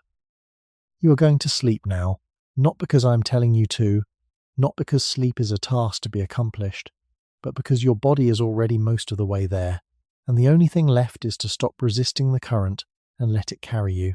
The way a river carries you when you stop swimming against it. The way the dark carries you when you stop watching for the light. Just let it come. Let the thoughts that are still floating grow softer and slower and less insistent. Let the sounds around you, whatever sounds your night contains, become less specific, less demanding, more like texture than information. Let the weight of your body become something you are inside rather than something you are carrying. Let the prairie take the night. Let it take yours too.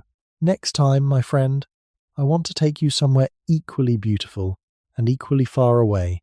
We are going to travel to the rivers and the rice fields of Meiji-era Japan, to the quiet, lantern-lit world of a rural village in the 1880s, where the seasons move with extraordinary slowness and the rituals of daily life have been refined over centuries into something close to art.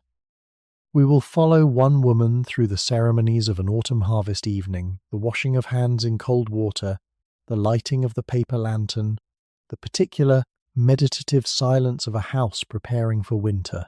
It will be slow and warm and deeply, deeply still. I think you will love it, but that is for another night. Tonight is this night, and this night is almost done. Thank you for being here. I mean that in the fullest possible sense, not as a courtesy, not as a sign-off, but as a genuine expression of something I feel every time I sit down to tell these stories.